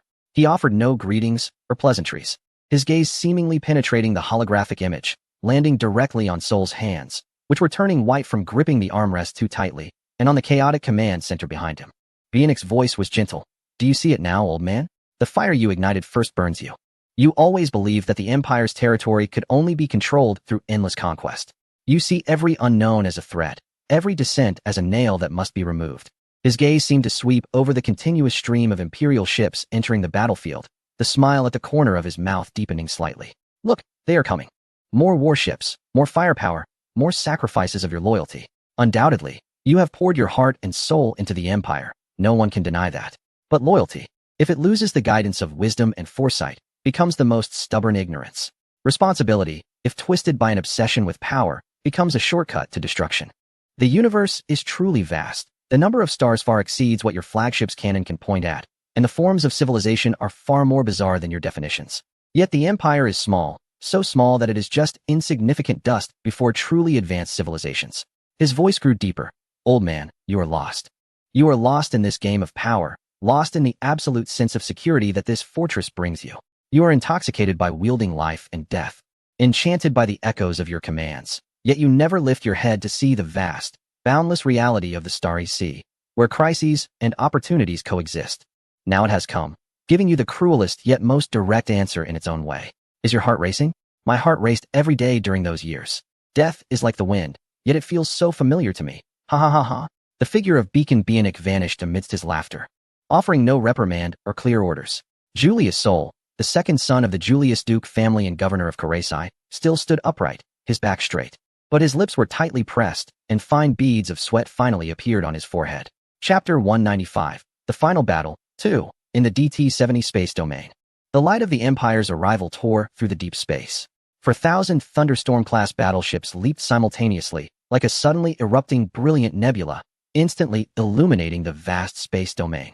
Every 50 ships formed a tactical fleet, with 80 such formations layered, causing the Silver Wing resistance to tremble. But this was merely the prelude. Following closely behind are 300 Judgment-class siege dreadnoughts. Their massive shadows slowly emerge from the void, with the Imperial crest intricately carved on their heavy armor. They form the iron backbone of the entire Legion, arrayed tightly like an immovable group of mobile fortresses. At the core of the fleet formation, 400 aircraft carriers begin to deploy into combat formation. Their hulls, larger than those of the dreadnoughts, open multiple decks in succession, allowing a large number of aircraft and armored vehicles to stream out in precise formation. These aircraft quickly establish a multi-layered defensive perimeter around the carriers, showcasing the highly systematic combat capabilities of the Imperial Navy. However, the true core of this legion is the flagship, the Royal Navy Oracular-class planetary fortress, the Destiny's Judgment. Located at the forefront of the array, it is larger than the Proclamation of Hegemony, with a length reaching 160 kilometers, and its shape resembles a slender warship rather than a spherical fortress like the Crown class. Its design is majestic, with dark golden armor flowing with seemingly alive shield patterns. And the central superweapon array, resembling a vertical pupil, emanates faint energy waves that evoke an instinctive urge to kneel simply by gazing upon the battlefield. Impressively, the tactical proficiency displayed by this fleet is remarkable. All ships slowly form their designated positions in an orderly manner after the tunneling effect ends. The once intense battlefield momentarily stagnates. The fleets of the Silver Wings and the Karasi Empire suddenly appear dwarfed in scale before this new force. Even the golden glow of the Dawn Force field enveloping the battlefield seems to dim slightly in the presence of this new power. The entry of the Imperial Karasi Legion feels less like reinforcements and more like a sovereign arrival. At the center of this chaos, the Death Vortex class has quietly completed its jump preparations, drifting away like a ghost in the astonished gazes of the Silver Wings and the Imperial Reconnaissance Fleet, leaving behind only a field of battleship wreckage. The Silver Wings fleet of 350 assault ships, except for Brigadier Valentine's flagship, has been entirely wiped out. At a distance of 450 kilometers, Valentine gazes at the wreckage of fallen allies and the ghost ship that has vanished, his eyes vacant. At this moment, even the peripheral Lu Ling feels a twinge of sentiment. Ola, assess the threat level of the frontal combat. Threat level, death level, key factors. Absolute collective power advantage of detected Imperial combat units far exceeds our defensive theoretical limits. Tactical suggestion. If insisting on frontal engagement, it is recommended to first lure in the Zenita-class dreadnoughts, followed by the Revelation-class, Phoenix-class, and Naga-class dreadnoughts. In the command bridge of the Karasi 1st Legion of the Silver Wings Resistance, all officers' gazes are fixed on the main tactical star map, which is being consumed at a visible speed by a sea of despairing crimson dots. Even Admiral Kawai Chi feels a deep sense of hopelessness. Energy coefficient matching confirmed that the enemy has added 4,000 Thunderstorm-class ships and 300 Judgment-class dreadnoughts, along with 400 Genesis-class aircraft carriers. The tactical officer's voice was hoarse, almost like a murmur. The troop's strength has exceeded the estimated plan by 1/3, and the arrival time has been advanced by at least 3 standard hours. This is the main force of the Holy Army of Kashi. Admiral Koichi's plan has completely collapsed. The appearance of Bionic's main force not only means that the hope of capturing the Earth Federation warships has vanished, but it also signifies that the Silver Wing is caught in a dire situation, sandwiched between the two main legions of the Empire, facing total annihilation. At that moment, even more devastating news arrived, a message from Brigadier General Valentine. The commander's ship has jumped away. I'm sorry, I'm a coward. My comrades have all sacrificed. How is that possible? In the dawn of the Empire, no ship could establish a jump corridor. A strategy officer tried to grasp at the last straw for survival. But Valentine no longer wished to argue with anyone. This was a complete farce, a trap of the Empire, and the traitor Rosaniella had long since defected to the Empire. It was pathetic that the mediocre and incompetent leaders above still believed in her loyalty. At any cost. Destruction. Let it all be destroyed quickly. Koichi slowly raised his head, his gaze sweeping across the bridge. Every face was etched with deep despair and silence. The young communications officer's hands trembled slightly, unable to stabilize the control panel. The experienced navigator's eyes were hollow, as if he had lost all sense of direction. Even the most composed tactical officer was biting his lip, his face pale as paper. Send a message to the commander of the Androlet Moonshadow Cluster. Do not save us. Koichi sighed, his throat hoarse. I'm sorry, brothers. The ghost ship could leave in the dawn, but they could not escape this deep prison. He slowly and painfully sat back in the command seat. At this moment, any tactics were useless. The foundation that the Silver Wing had fought for over thousands of years in the Kushi constellation might be buried by his own hands today. All he could do seemed to be watching everything unfold helplessly. Kill one to break even. Kill two to make a profit. The silence in the DT-70 domain did not last long. Just then, the Silver Wing, under Bionics' command, had completed the final adjustment of its formation, and all warships aimed their firepower at the Silver Wing's main formation. As for the recently vanished Death Vortex-class ship, it seemed to have never existed. Completely ignored by the Imperial forces. Not a single Imperial warship tracked it, nor did any communication beam attempt to probe its whereabouts. Even the frontline 17th Reconnaissance Fleet had returned. Bionics' objective was clear: eradicate the Silver Wing resistance. In the bow section of the Destiny Judgment, the superweapon array resembling vertical pupils lit up first, accurately locking onto a necessary Evil-class Judgment Dreadnought that had just completed its posture adjustment within the Silver Wing formation. Immediately, a stable, intense, terrifying glow, akin to the core of a star, erupted forth. Even under the time dilation effect caused by the Dawn Force field, this stream of destruction still arrived in an instant. The necessary evil battleship's shield flickered violently, shattering within less than 3 seconds. The remaining energy of the light beam, like a burning sword, pierced through the colossal ship that spanned several kilometers from bow to stern, tearing it apart. A massive explosion erupted from within the ship's hull in a series of violent bursts, and minutes later, the necessary Evil-class battleship was completely destroyed. This devastating strike sounded the horn for a full-scale assault. In an instant, slaughter erupted. Thousands of destructive energy beams, like a suddenly exploding supernova, tore through the space distorted by dawn, converging into a rain of death. The Astro-class frigate, Courage 1, quietly hovered in the shadows at the edge of the Dawn Force field, like an observer detached from the chaos. The Death Vortex and 12 Tornado-class ships had returned to the collection station to resupply, and some newly trained refugees had joined the fleet, strengthening the foundation and power of the Silver Wings. Through the side windows of the bridge, Rosanna watched helplessly as the one-sided massacre of her compatriots and comrades unfolded outside. She witnessed the arrival of the Koshi Holy Legion and saw the main cannon of the Destiny's Judgment tear through the necessary Evil-class battleship in an instant. She observed the death rain from 4,000 Thunder-class battleships of the Empire mercilessly pouring onto the positions of the Silver Wings. She saw the Silver Wings aircraft, like moths to a flame, crash into the Empire's steel tide, turning into insignificant sparks. Each explosion in the main formation of the Silver Wings pierced her heart. Those were not cold numbers in a battle report. They were her comrades, the organization she had fought for her entire life, being crushed and evaporated bit by bit. She regretted not agreeing to that man's terms from the beginning, instead of foolishly making a bet. This golden cage was, for the Silver Wings, a brilliant tombstone. The warriors of the Silver Wings were not without courage, nor were they lacking in the determination to sacrifice. But the massacre they were facing made her unwilling to accept defeat. Meanwhile, the mastermind behind it all, Rosanna, silently gazed at the Earthling who was flirting with Savina, a man she had initially tried to utilize, scheme against, and even thought she could capture with the power of the Silver Wings. The devil was a great evil that toyed with her and the entire Silver Wings at will. Regret, fear, and despair for her compatriot's fate ultimately overwhelmed this ace spy, known for her calm and disguise.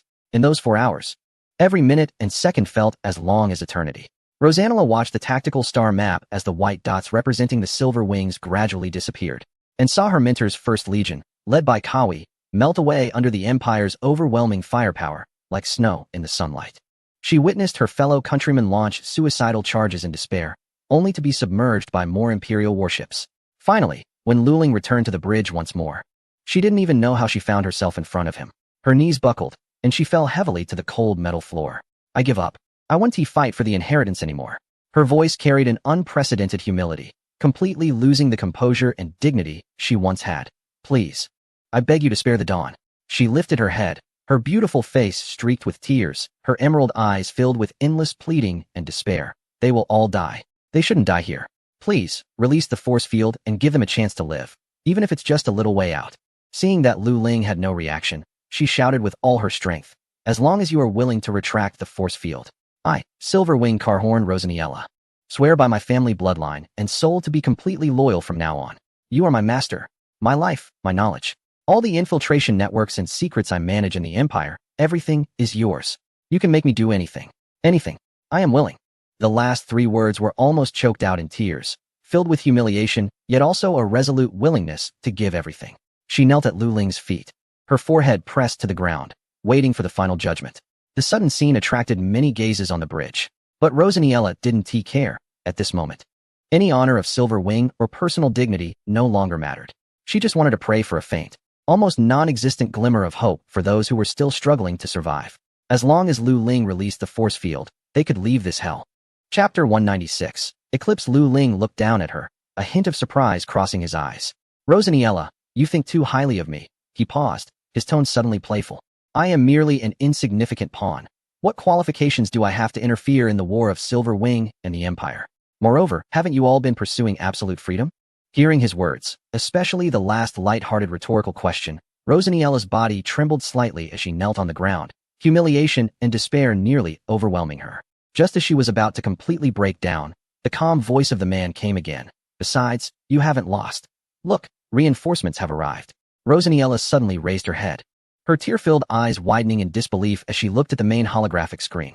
Above the starry sky, tinged golden by the dawn's force field, like a shroud of death, a dim light suddenly flickered. This light, unlike the fierce azure or silver of the Imperial fleet, was a profound, shadowy hue, as if it could absorb all light. Next, the second point, third point, and thousands of similar dim lights emerged like awakening stars, densely appearing. Their glow was not blinding. Under the illumination of the stars, they interconnected, weaving into a magnificent purple web, energy slowly surging. This is the eclipse, Rosaniella murmured in disbelief, her heart racing. The highest council of the Silver Wing Resistance, stationed in the 63rd star zone, is the most mysterious and powerful strategic force, the Moonshadow Cluster. Their emblem is this eclipse battle insignia, resembling a crescent moon engulfed by shadows. And their ability for ultra-long-range delivery relies on the ancient hyperspace technology of the Eclipse Network wormhole. In the next moment, the massive purple energy network suddenly collapsed inward, forming a rotating, enormous wormhole entrance with edges flickering with ghostly purple arcs. Wow.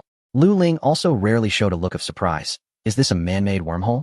Immediately after, one by one, long and massive ship bows emerged as if breaking free from an abyss.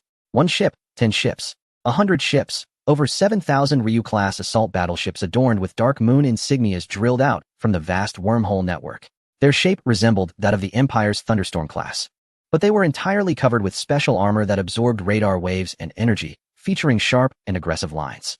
The main gun array began charging the moment they exited the wormhole, emanating a chilling aura of lethal intent. The Ryu-class assault battleship was a modified version of the Thunderstorm class, transformed into a strategic defense platform at a great cost by the Silver Wing Resistance, based on the core technologies excavated from ancient relics of the precursors. Its most significant breakthrough lay in its integration of a joint shield coordination core, developed through reverse engineering of precursors technology. The most notable feature was the shield glowing with blue light. This core not only generated a single ship shield strength far beyond that of similar battleships, but its most powerful ability was synergy. When multiple Ryu-class ships entered a specific coordinated formation and phase-locked their shield generators, they could create a stable matrix pathway through precursors technology, seamlessly merging and stacking their shield energy fields to instantaneously form a massive and powerful joint shield array known as the Dark Moon Barrier. As these warships appeared, their individual shields quietly activated, radiating a deep azure glow. Their main thrusters emitted blue cold light streams, propelling the hulls swiftly and precisely to occupy key tactical nodes. Their mobility seemingly unaffected by the excessive influence of the Dawn field, indicating that they also employed stability technology against spatio-temporal distortions. The voice of Rosaniera from the Moonshadow Cluster Ryu class trembled with incredulity and the ecstasy of survival. There is hope. Lu Ling interrupted her with a smile. Now? Do you still want me to lift the Dawn? Don't say I didn't give you a chance. Rosaniera was momentarily speechless, her gaze returning to the battlefield. After the appearance of the Ryu class, a super battleship, much larger and longer than the Ryu class, slowly emerged from the wormhole. Its energy level lay between that of a battleship and a dreadnought. If categorized by Eve levels, this ship would belong to the Colossus class. Its overall shape was streamlined and scissor-like, narrow in the front and wide in the back. The armor was a dazzling silver, adorned with incredibly intricate and ancient matrix pathways, currently flowing with a substance like liquid energy glow, exuding a heart-pounding sense of pressure. The ship's lines combined fluidity with absolute majesty, resembling a piece of lethal art that had crossed the river of time and space to arrive here. Its bridge towered high, like a throne. At this moment, the ship's bow slowly opened, revealing a triple-barreled 500-meter main gun, uniquely shaped like a trident, known as the Song of Eternal Silence. It was the Eternal Silence. Rosanira almost held her breath, murmuring in awe and a complex emotion that was hard to articulate.